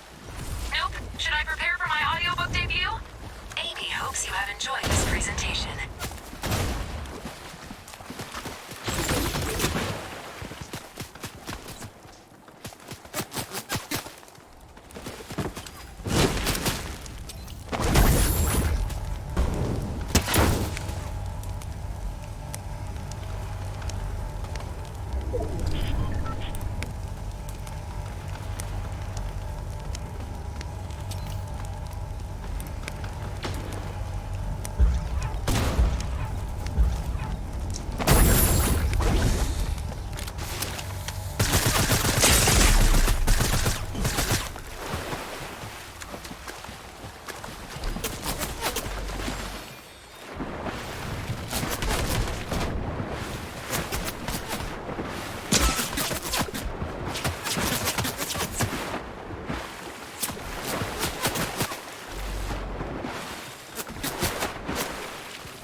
So Derek decided to make another attempt to do so by creating a new short with a longer runtime in order to pitch it as a 30-minute TV show as opposed to 15.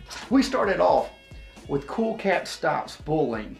It was an anti-bullying film that I made. It was the first project that I actually directed in, you know, the whole 9 yards, produced, directed, wrote, and so it was a crowning achievement for me.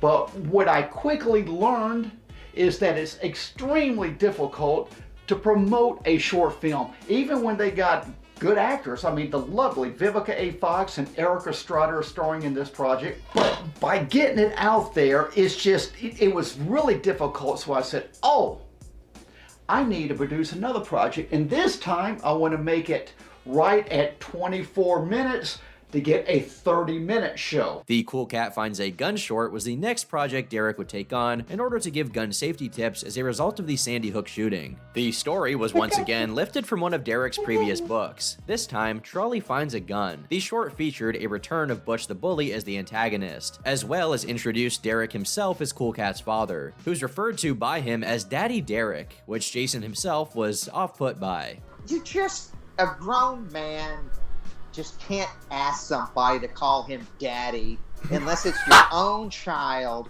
Otherwise, you're doing it behind the door, a closed door of the bedroom. That's okay. It's just, It was during the filming of this short that a lot of Derek's questionable business tactics were made apparent, such as the fact he had filmed a scene wherein Butch the Bully brings the gun to a school, but did so while it was closed to avoid having to get a proper permit or consult the staff before recording the footage. The cop that then arrests in the following scene is also a well-known male porn star named Steve Crest, who Derek hired because he had access to a police car. Jason recommended another actor he'd met through previous work. Have we considered that the 0 Point's communication abilities may be tied to phases of the storm? Ooh, that could be interesting. So, are you gonna say it? Yes, sorry, of course. The scientist would be very proud of you. Next time, don't make me ask. I'll set up some equipment and take 0 Point readings. All you have to do is survive the storm.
owned one as well, but Derek rejected the idea because he had a Scottish accent that Derek was worried kids wouldn't be able to understand. Gary Scotty Collins was an actor that I worked with. I recommended him for the policeman role several times. And Derek didn't use him because he has a Scottish accent. So he went with the porn star. The project was completed with a 22-minute runtime and with Jason directly credited on the box, but it too sold quite poorly. Derek then decided to create another project of the same length to add to the Cool Cat Finds a Gun DVD in hopes that having double the total runtime would increase the odds of the franchise being picked up for a full TV show. Once again, I ran up, it's really difficult to get a TV show when you just have one product to sell. I mean, if you got a full-on show with, you know, an episodic show, maybe a little bit easier, but it was really tough. But then I just can't put this on a DVD and have a product to sell. So I came up with, ba-bam! Cool Cat in the Hollywood Christmas Parade. Of course, Cool Cat and I were in the Christmas Parade a couple times. This was the third and final of the Cool Cat shorts, and was produced featuring Derek and Cool Cat participating in the annual Hollywood Christmas Parade in November of 2012 while driving a Cool Cat themed car. Derek has implied that he and Jason were invited to the event, but this was not the case. He paid thousands of dollars for the two to both drive in the parade and be allowed into his after party. The money apparently came from Derek's trade school recruiter job, which he was still apparently working at this point. Interestingly, they were driving what Derek called the Cool Cat convertible. Who we got right here? Derek.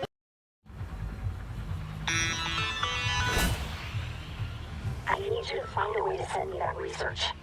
I know that's an impossible request, but there has to be someone who understands. Find them. Understand? Ames? Do we know someone who speaks tree? There's that weirdo who's always handing me leaflets. Oh, Bush Ranger, go find him!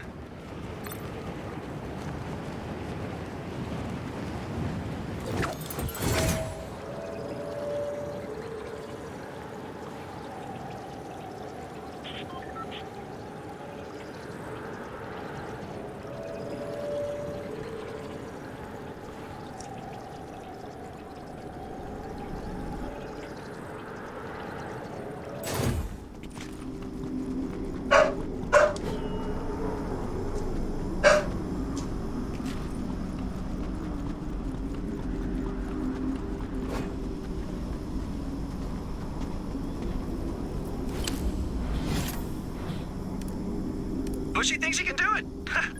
As the most flammable guy on the island, he better know he can do it. Take these seeds and plant them across the island to triangulate a signal.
Thanks for everything. Best friend. Too much, too soon. Just friends then. Got it. Make sure you get bushy metal credits. Or some ornaments. We couldn't have done this without them. Without any of you. This should be everything I need. To stay alive. Here's hoping we see each other again. Paradigm, over and out.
dividend, then Yeah, I'ma hit you back when I can. they say wanna throw shade, I guess. I can't give them no breath.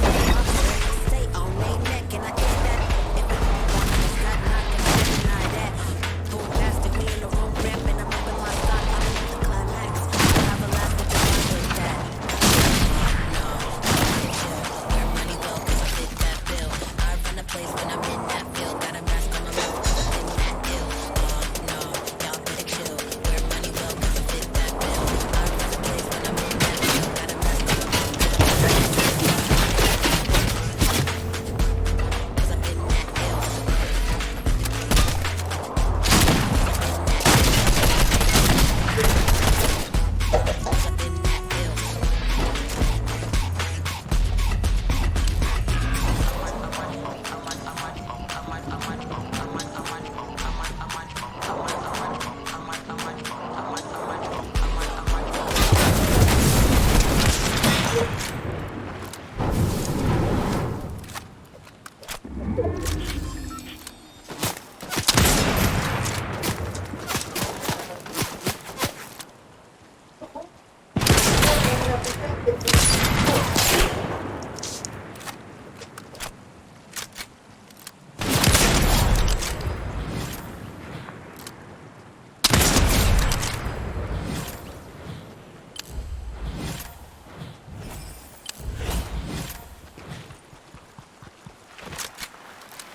Mamma, siete? Siamo che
Pero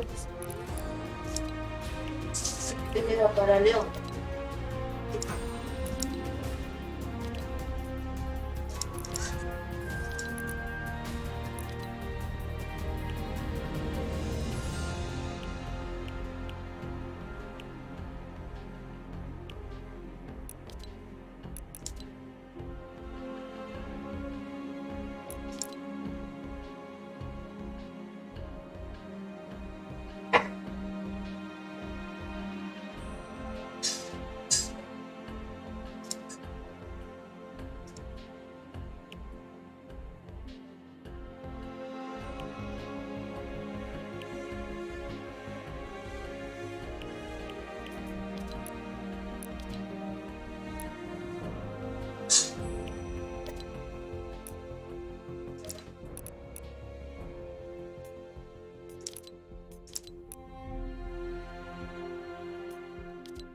Dale ese a ver si quiere, porque esto estaba todo. This is a Cool Cat car? I'll tell you, it's a Cool Cat convertible, baby. You're kidding. Boy. Among all the Cool Cat branding, it oddly enough also advertises a website called nallsaviation.com as the home of the Cool Cat Harrier. This was because Derek was friends with Art L. Nalls Jr., who possessed the only civilian-owned Harrier jet and had allowed Derek to attach Cool Cat decals to it for his projects. This arrangement had come about when Derek was writing the now unavailable Cool Cat book, Cool Cat Loves Military Children, and used the jet's appearance as an advertising point. Funnily enough, Art's website has since been changed to artnalls.com, so by going to the web address shown on the Cool Cat car today, you'll be redirected to a porn website. Yeah. The car used for this was also a rental, and at one point it needed to be washed with all of the Cool Cat decals removed, so Derek made Jason help out before he would pay him. In fact, Derek also had Jason help him put together sets, including a green screen for footage that went on to be cut from the short. And the issues with Derek continued into the event itself when he consulted Jason on how he could sneak someone in a witch costume into the audience for an upcoming Cool Cat project he thought of, Cool Cat versus the Wicked Witch, in order to film two projects.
seconda.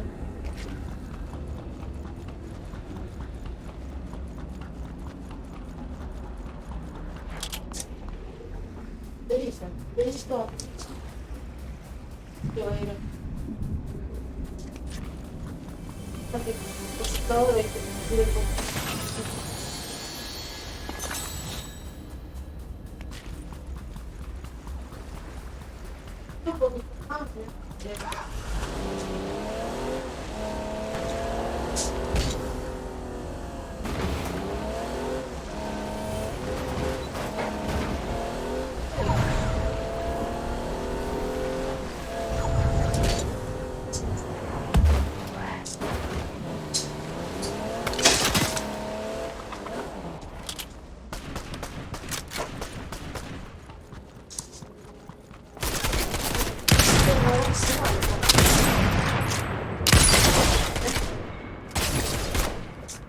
Era una bolsa más de comida.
行くで。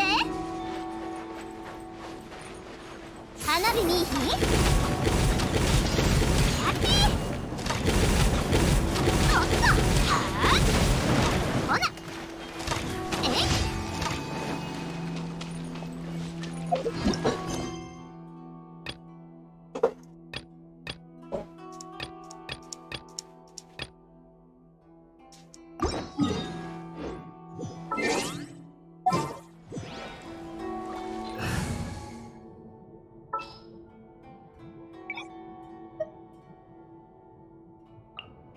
アーロイだ。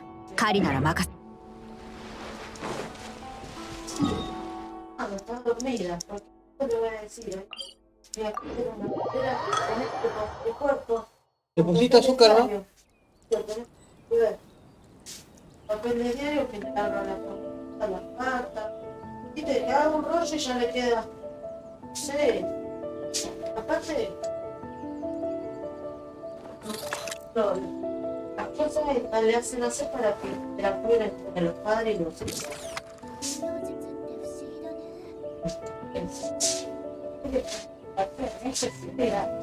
Bueno, vamos a hacer, no sé si tiene que hacer, pero esa bandejita. Mira, porque fíjate, es lo que se me ocurre. Qué grande. La silla de la vuelta. Ahí, después de cortar casa, se lo pega ahí. 手をつなぎましょう。見たことあるかな。力がもう終わりか。メガネが粉々になる。安全距離確認。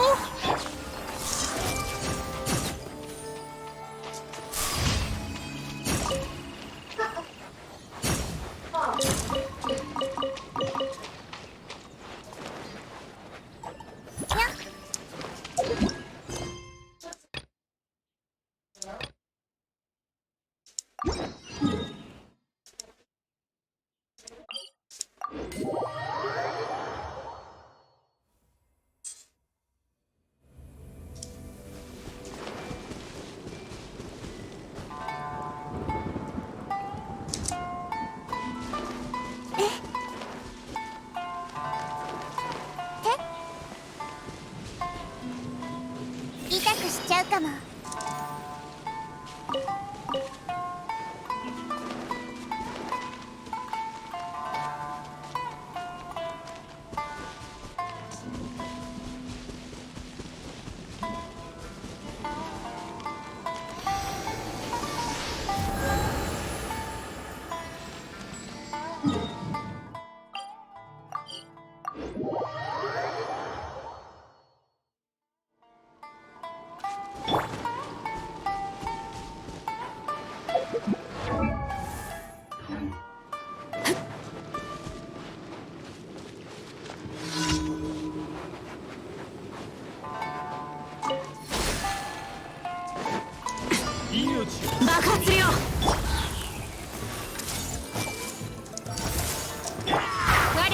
祝福あれ。どいて。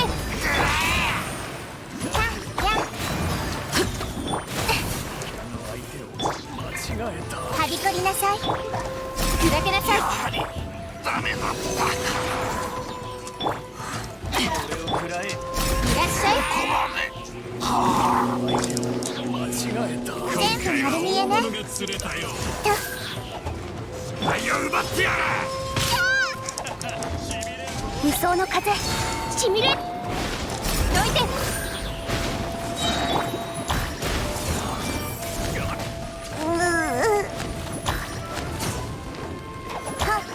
いらっしゃい。ダメだったか。刀の錆びとなれ。砕けなさい。ここまで。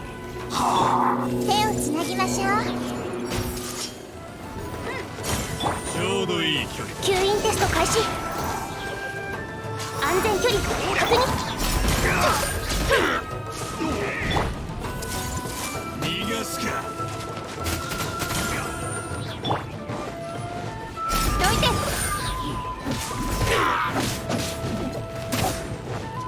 この祈りを引きなさい。ほっ。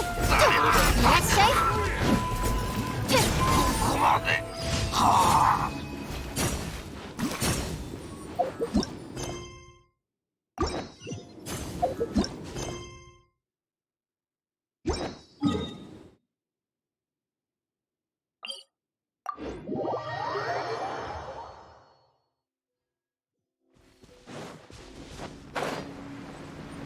無礼者は必ず制裁される。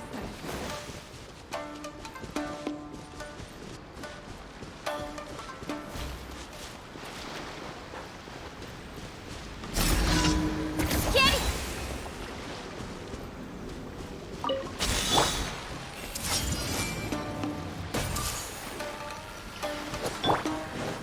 超拡散形態。どいて。やっ。吸引テスト開始。はっ。そりゃ。やはりダメだ。その程度なの？全部丸見えね。ふっ。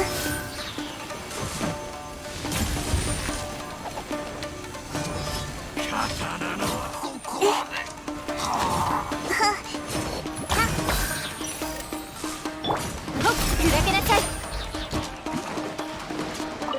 やはりダメだ。ここまで。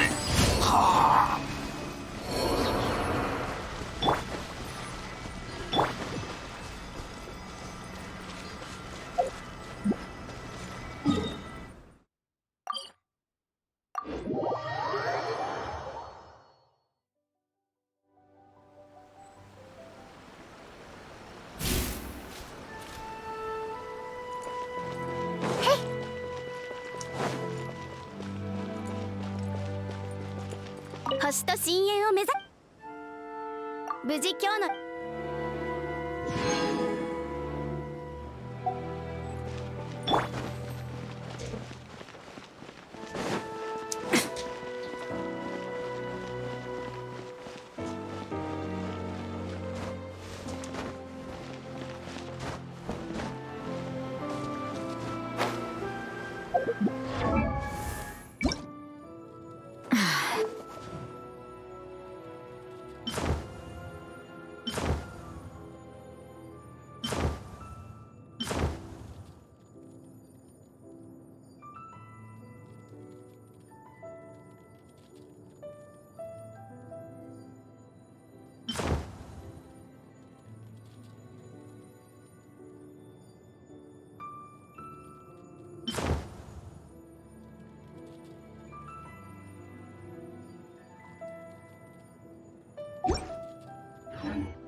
ことはあるかな。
するよ。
La nena mala.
元気出してよ。と全部丸見えね。無双の風シミュレート。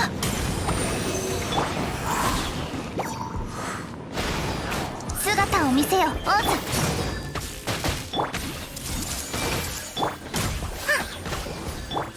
よっ。手をつなぎましょう。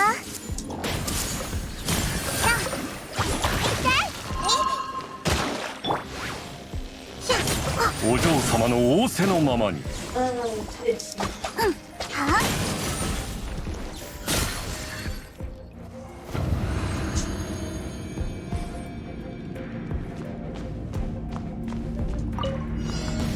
サンドバッグが歩いて難攻不落。風だ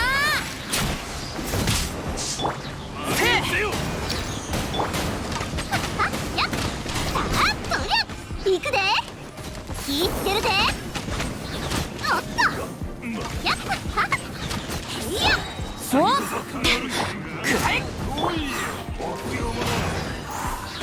お逃げようなんて思わないでよね。ここだよ。お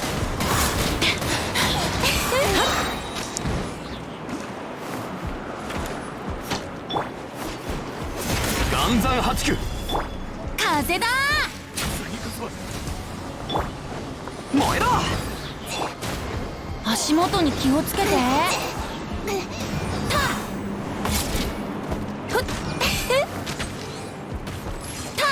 もうあっちゃって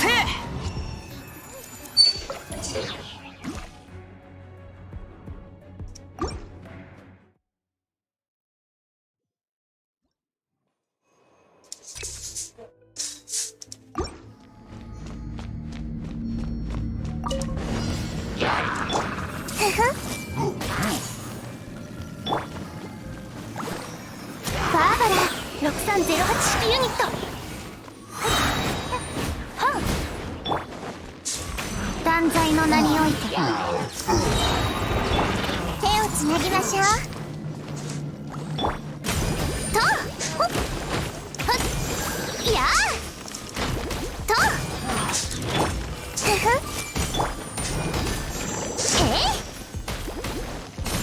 安全距離確認。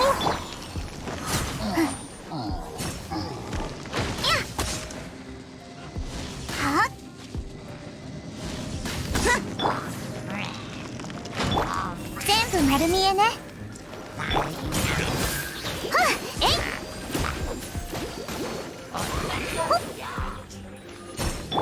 手をつなぎましょう。みんなを守るからね。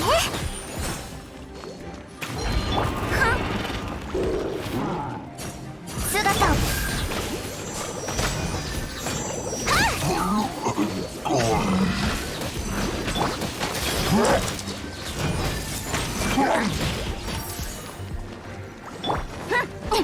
夜の源源。全部丸見えね。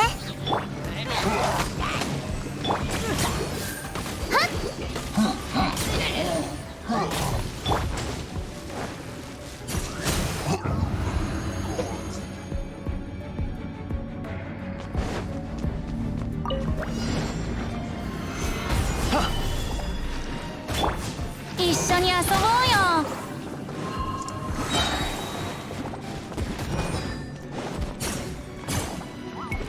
逃げようなんて思わないでよね。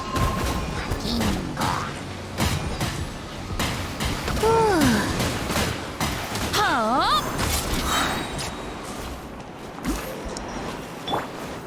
燃えろ。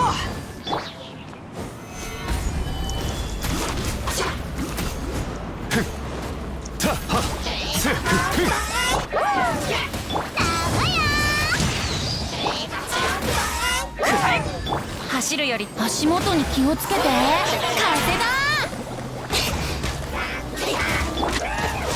燃えろ。剣女盤石天道万象。はっ隙あり。やせふせへ隙あり。はっ甘い隙あり。ふやいいだろう。はっ隙あり。ふ隙あり。岩山八九。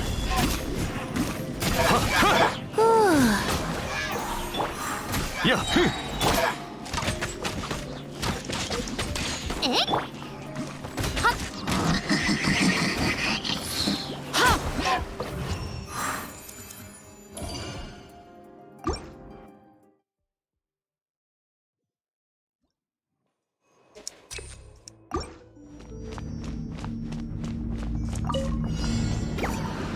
元気出してよ。えいふふ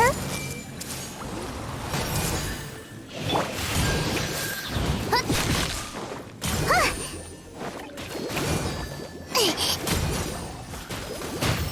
よっほっはっと全部丸見えね。ほっせさかふっ断罪の名においてふふみんなを守るからね。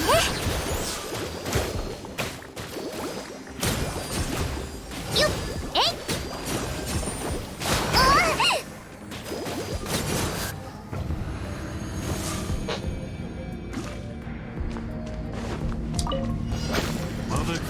仕事か。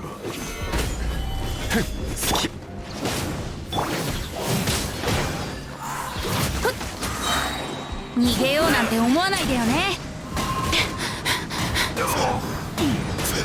足元に気をつけて。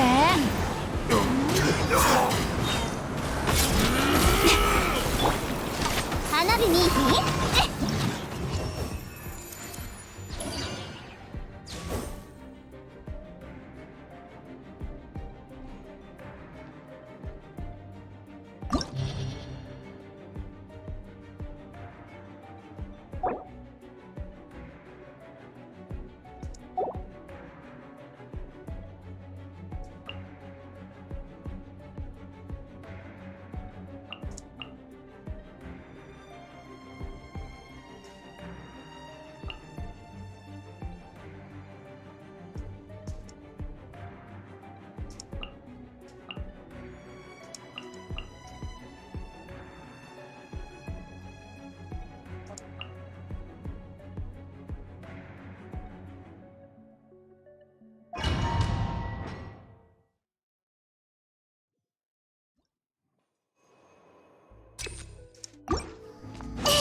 全部丸見えね。リズムに乗れるかい？ほっほっしゃよっふっへい、姿を見せよ。よ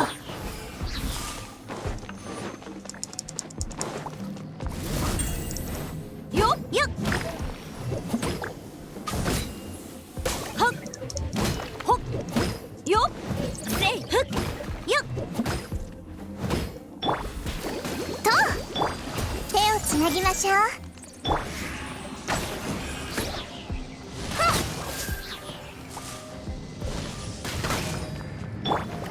もっと熱くなれ。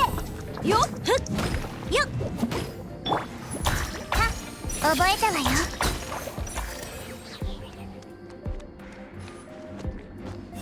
全部丸見えね。ロックの時間だぞ。はっしゃほっ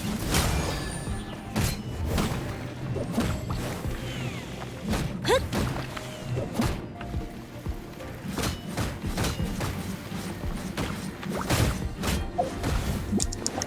よっふふ元気出してよ。リズムに乗れるかい？よっはっはっしゃ断罪の名においてふっほっあたいの最強の音を聞け。しゃもっと熱くなれ。ほっ夜の権限。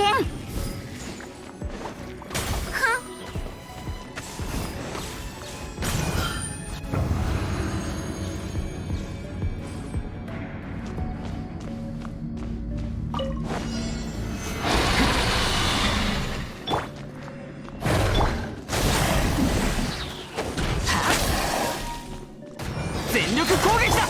祭りの開始や。天道ここにあり。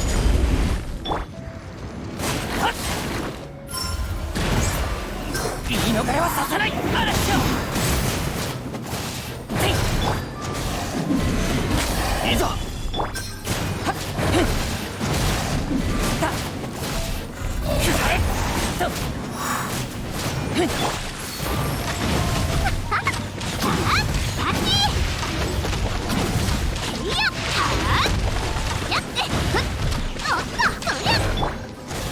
剣女盤石。燃えろ。言い逃れはさせない。言ってるで。やっやっ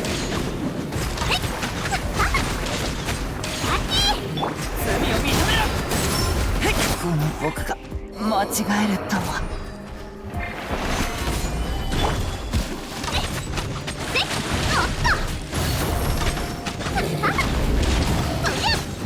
ほなせっ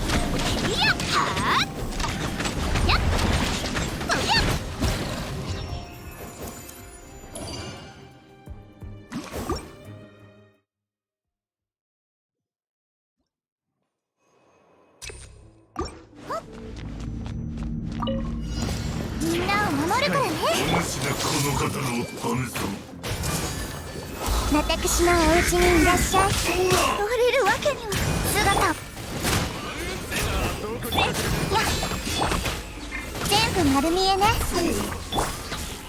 っはっよっ、ロックの時間だぞ。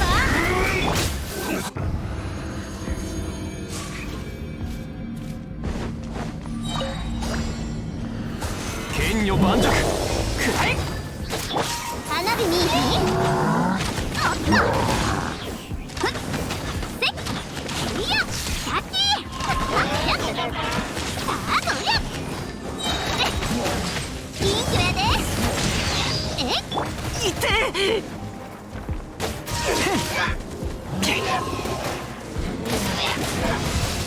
まずい、最近包帯が値上がりしたって。岩山八九天道万象。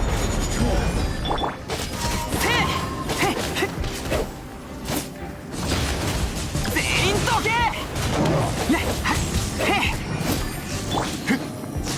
剣女盤石。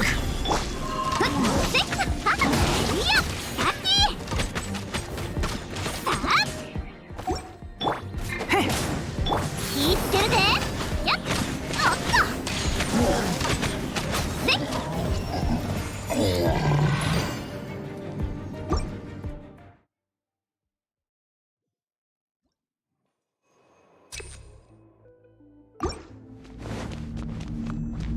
ミュージックスタート。よっしゃ、めまいが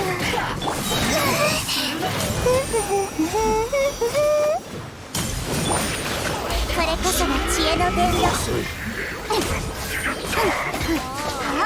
答えなさい。リズムに乗れるかい。音程を取るべきだったか。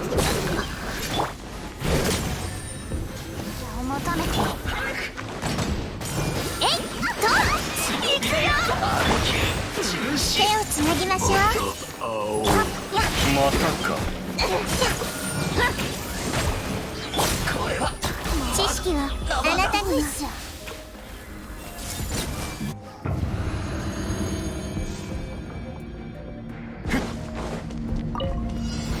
聞こえたわ。岩山八九。いや全力攻撃だ。天理チョーク。花火にはあやっさあキャッチせっはあちょっ剣女盤石。甘い。いざ陛下の恩赦。燃えろ。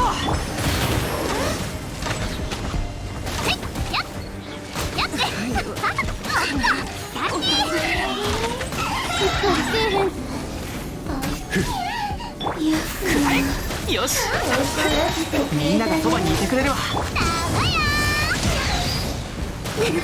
気ぃつけるで。いややほなや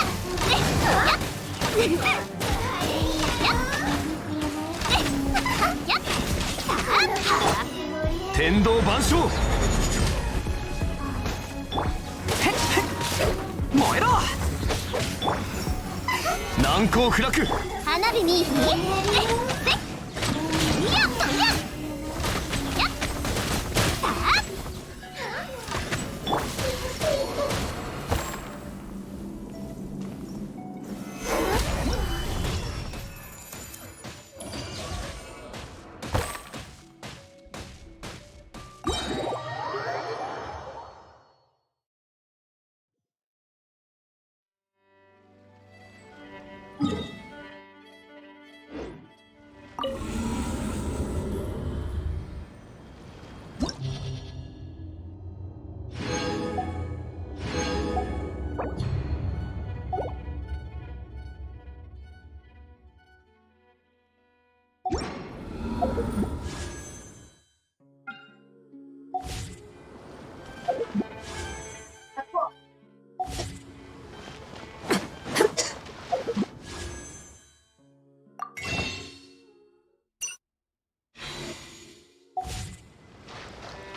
よ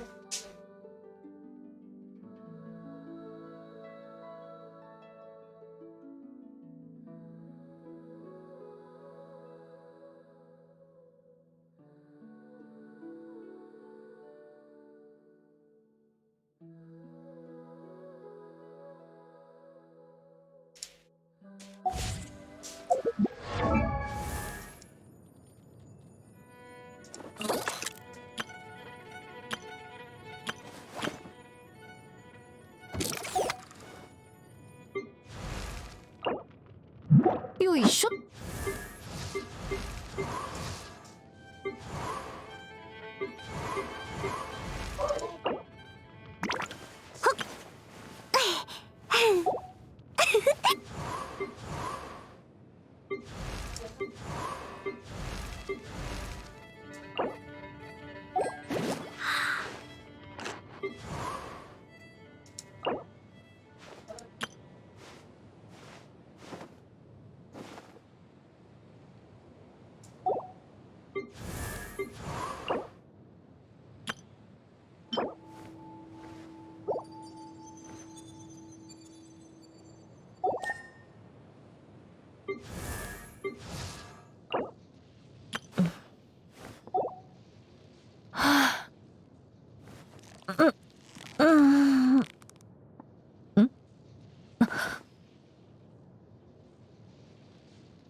ほれ。じゃん。うん。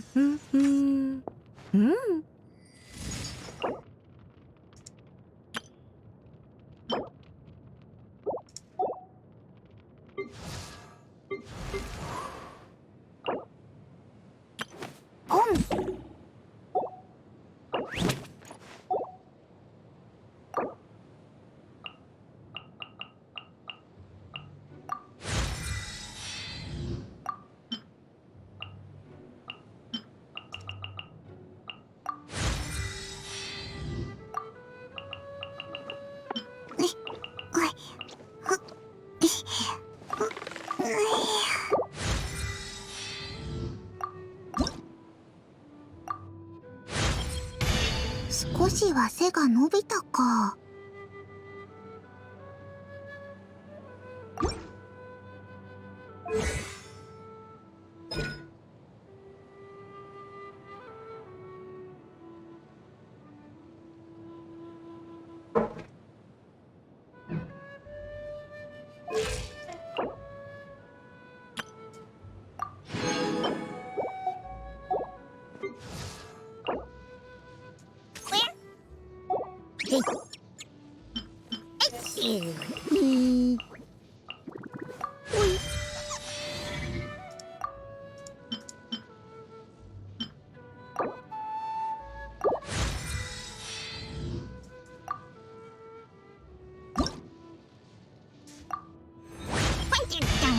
私への投資ですか？見る目がありますわね。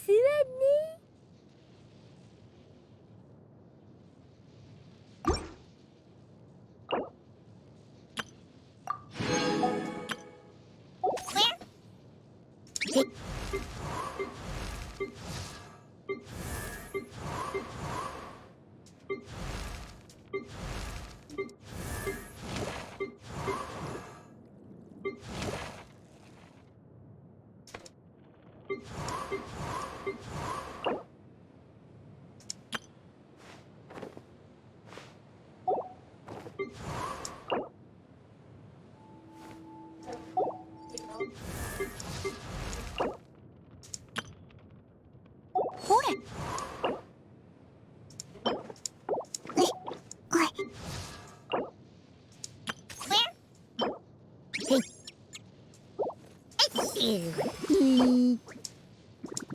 おい。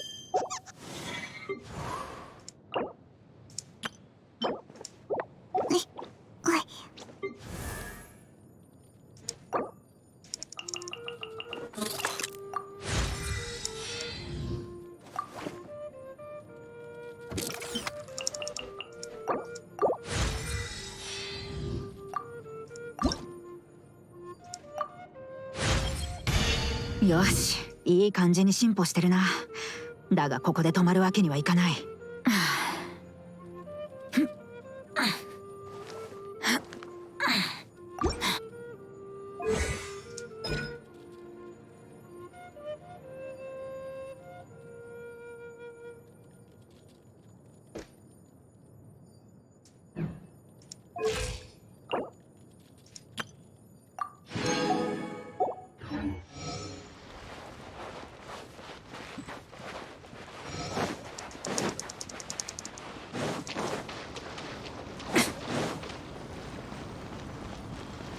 ちょっとしたテクニックさ。見たことはあるかな。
今回はお前の名で戦略を入れておいたぞ。狩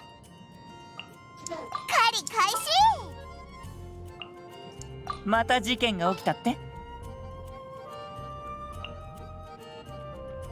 一緒に演奏しようぜ。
Okay.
Muchas gracias.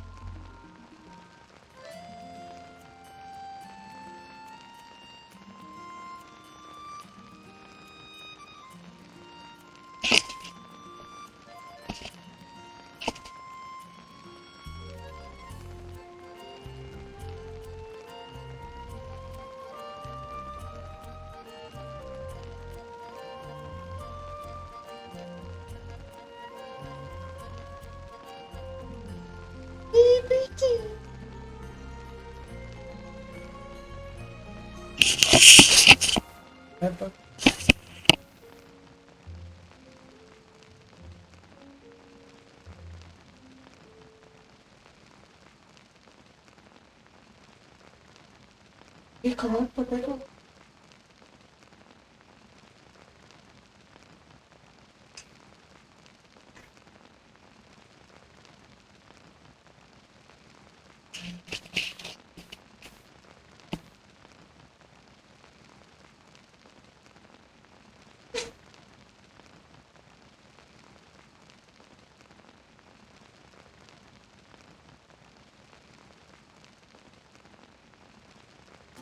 ¿Quieres comer potato? ¿Quieren comer?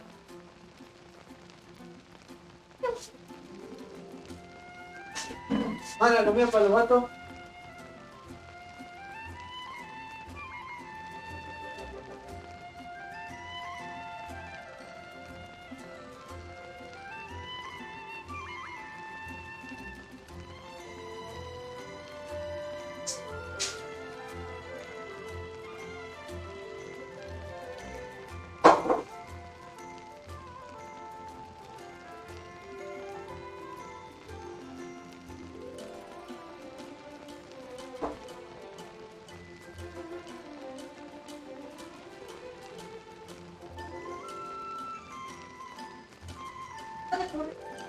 Primero, para.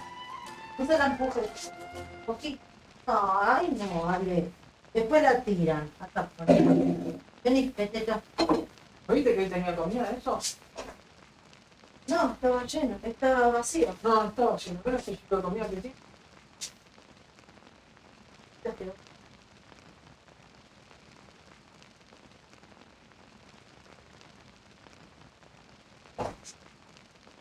Eres de comer donde vos pensás que podés comer tanto, no es que es importante.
けじゃない。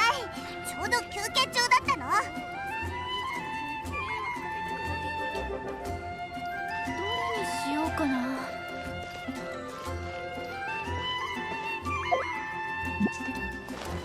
よいしょ。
にしようかな。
Cosa fai? Lo so.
食らえ。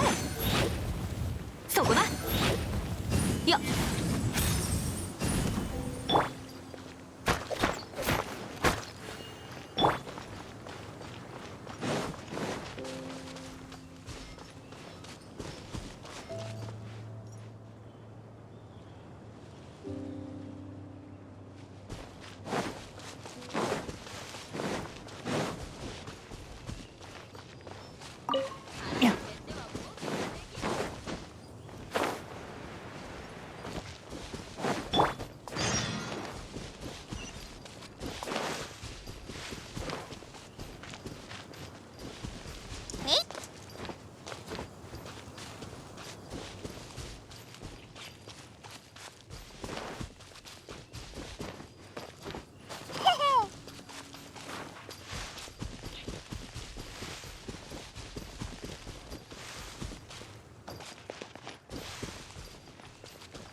リズムに乗れるかい？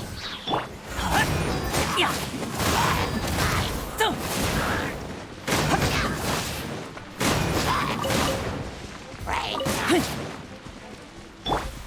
私は甘く見ないで。ほれ行くぞ。もうええよ。よっとん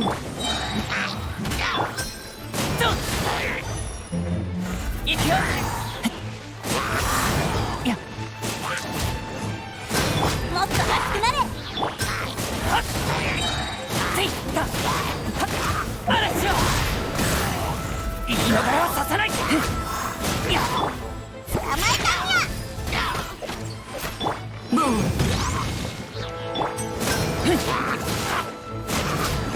行くよ。たやった火花散らせ。罪を認めろ。生き逃れはさせない。とやっと公主権利。下がれ。そこだ。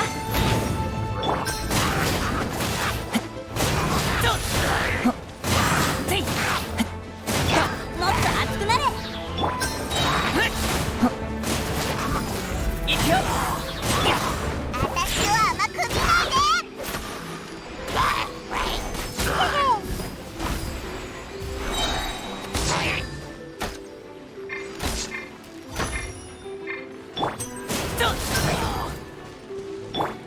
はっこりゃリズムに乗れるかい？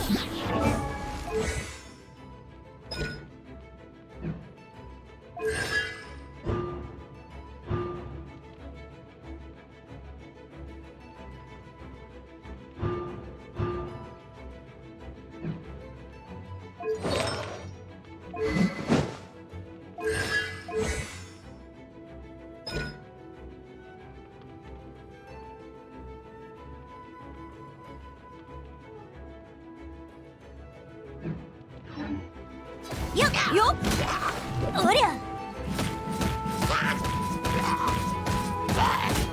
せや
くらえ。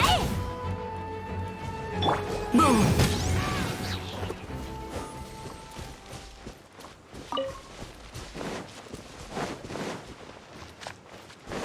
急ごう。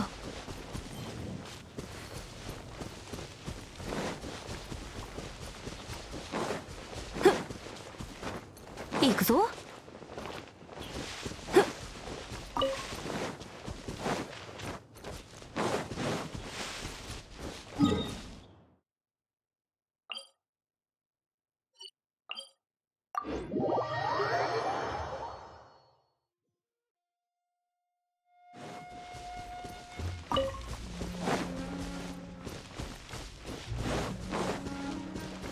行くぞ。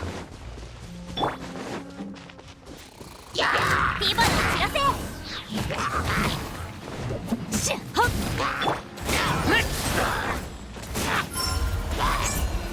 言い逃れはさせない。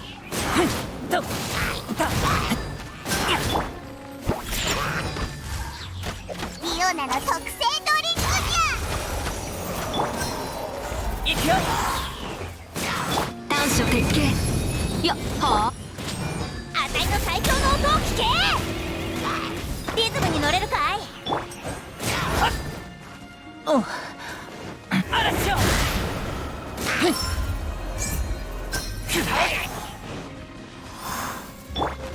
燃えよ。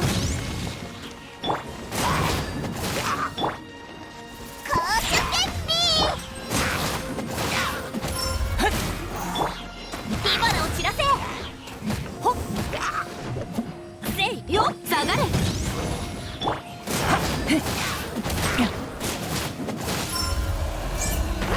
言い逃れはさせない。ほっよっボン。私を甘く見ないで。よっ罪を認めろ。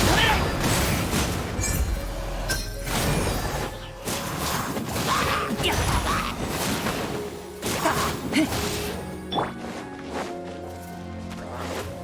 もっと熱くなれ。行くよ。燃えよ。と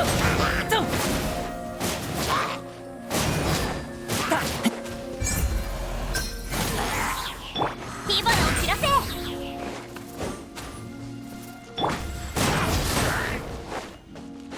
嵐よ。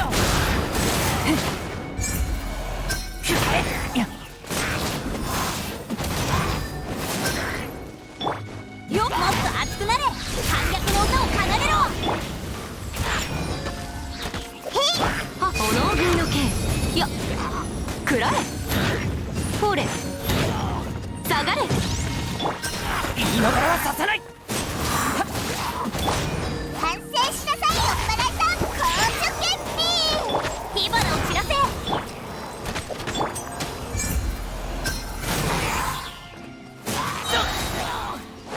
罪を認めろ。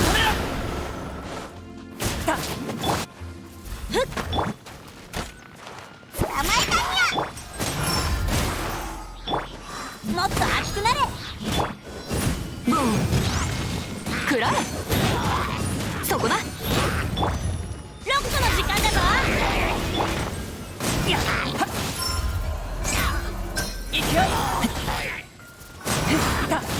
とせい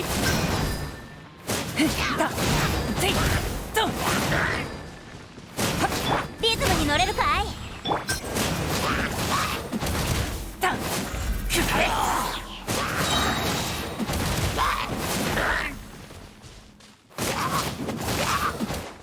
霧を晴らせ。よっ私を甘く見ないで。火花を散らせ。いやよっ、は、はは。へっ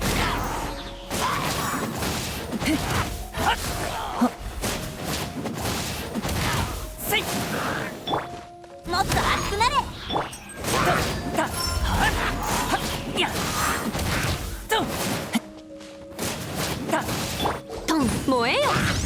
リスンイン。食らえ。ふっ、いや、そこだ。よっ、食らえ。そこだ。ほれ。罪を認めろ。そこだ。ほれ。ボン。は。トン。よっ、は、はあ。トン、そこだ。よっ、食らえ。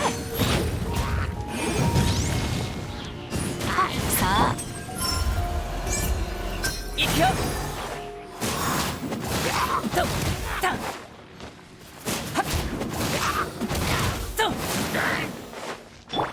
燃えよ。公主権利。リズムに乗れるかい。いや、よっ。いや言い逃れはさせない。せいはあ。といやは、トン。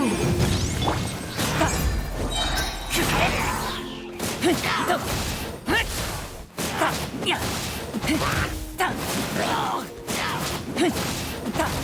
せい探偵が被害者になっちゃうなんて。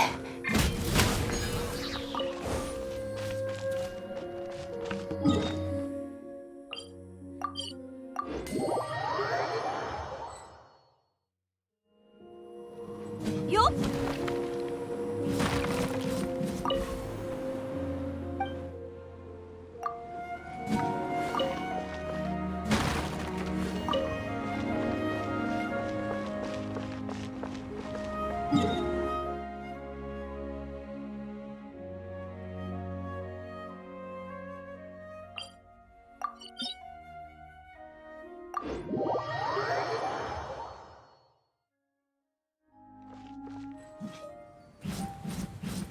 せや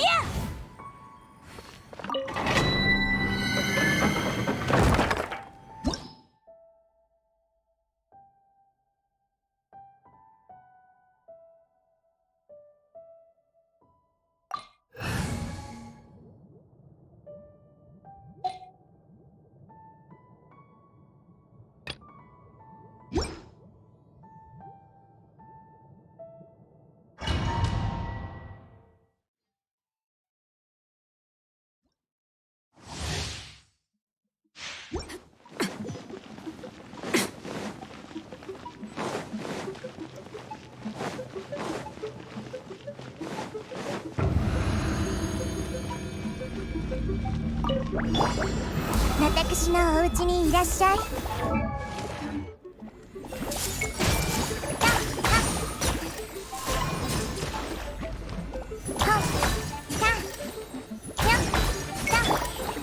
吸引テスト開始。7号式モジュール。へい。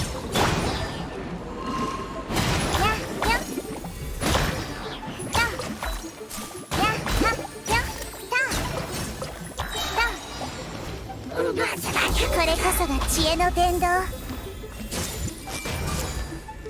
拘束する。爆発するよ。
手をつなぎましょう。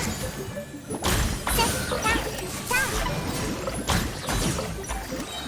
よせたへいほっほっよほった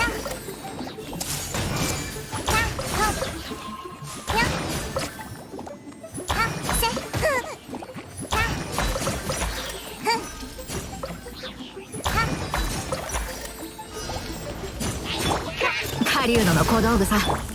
全部丸見えね。ちょっとしたテクニックさ。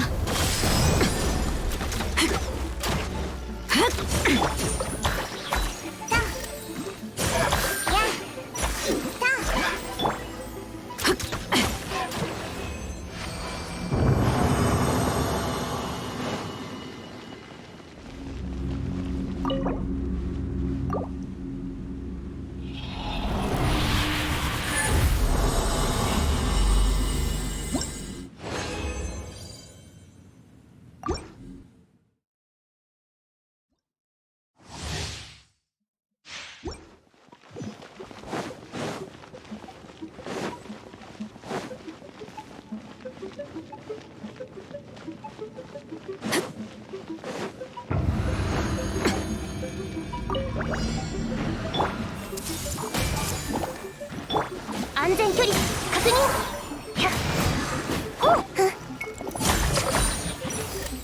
手をつなぎましょう。せふんほやえたはいと全部丸見えね。ここは私の狩り場だ。爆発するよ。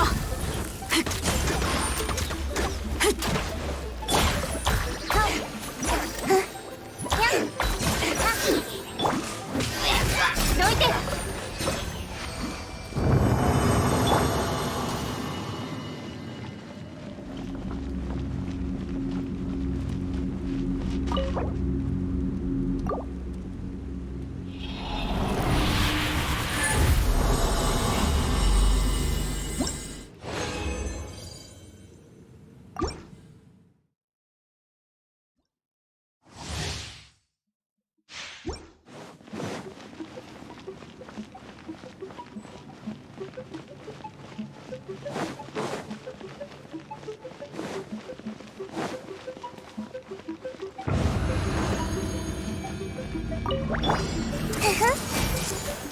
吸引テスト開始。はっ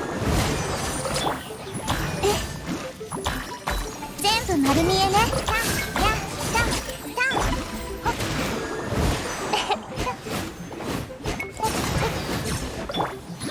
せとせたさかたふや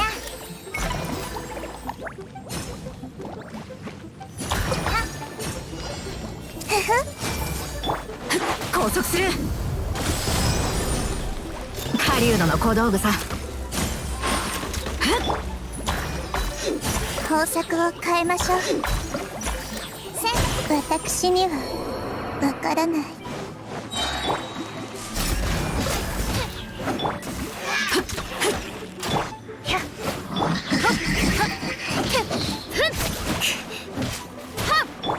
安全距離確認。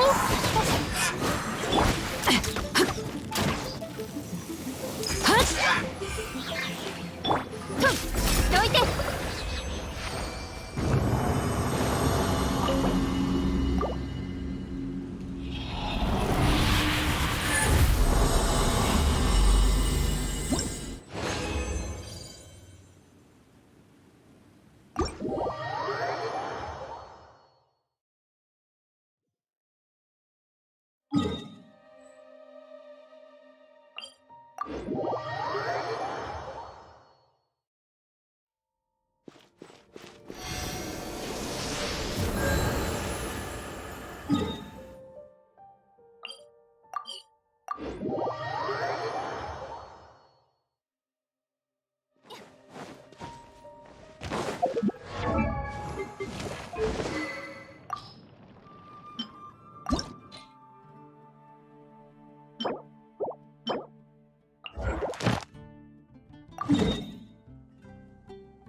どんな方法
手をつなぎましょう。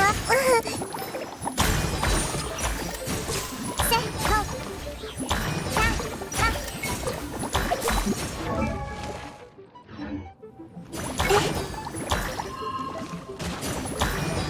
やほ全部丸見えね。やふたふ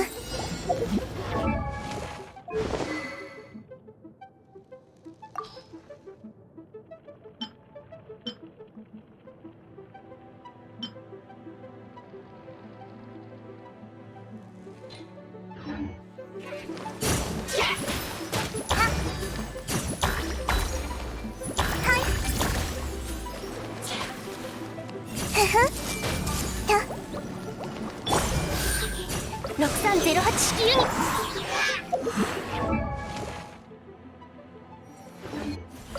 私のお家にいらっしゃい。せや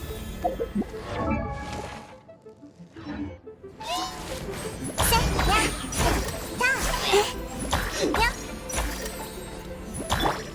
いらっしゃい。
切なものを守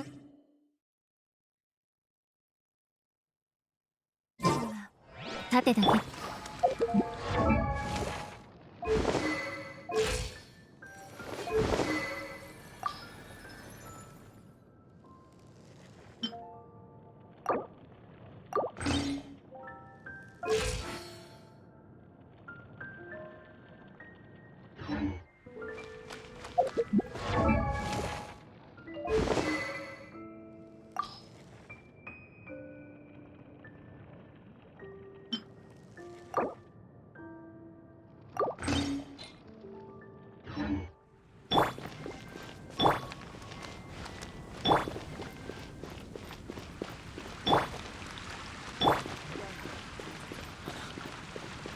絶対直すからな。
何か悩み事一緒にか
やっぱり自分の目で見てこそ世界の美しさを感じられる。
just ain't kids anymore. Wasting all the years of my life, burning down what's left of my time. Trapped inside this feeling I fight, follows every step of the way. I just wanna be find us, figure it out. Pack your bags and bust out of this town. So let's make it free, baby, make our own way and get away.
せっかくなのでモノマネ芸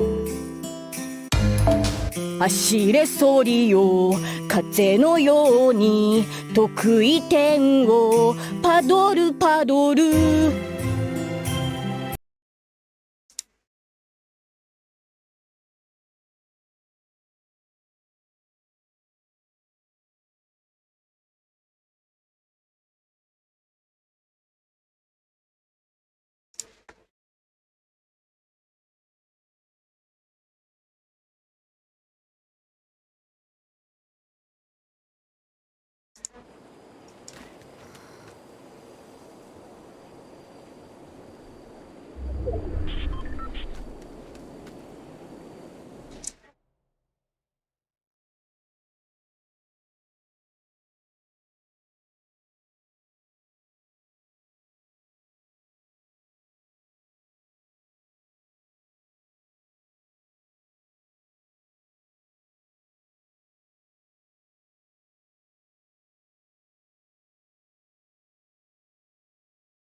Pistol on my hip like I'm a cop.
ポンヘアポン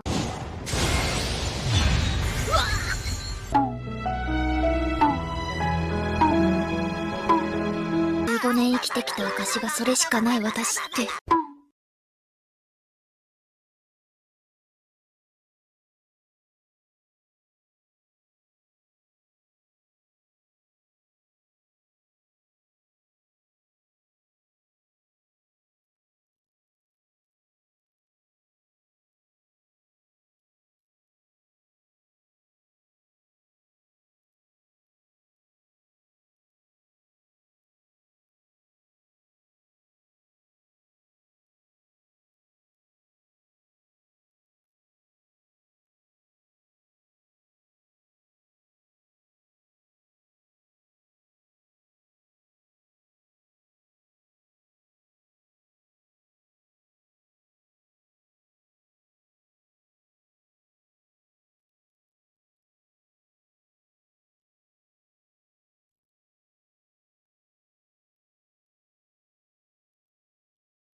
about nothing, my invoice gon'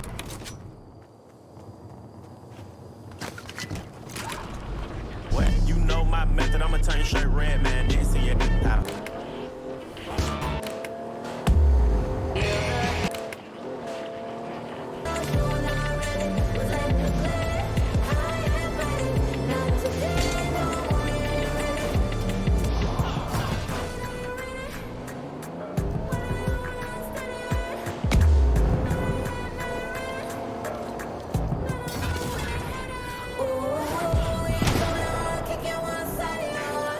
What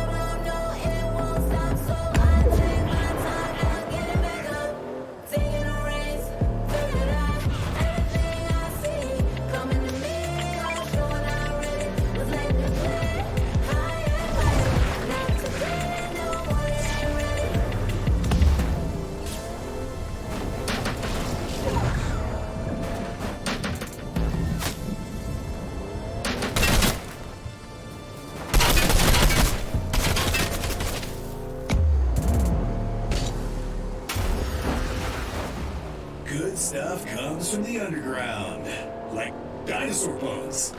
And this one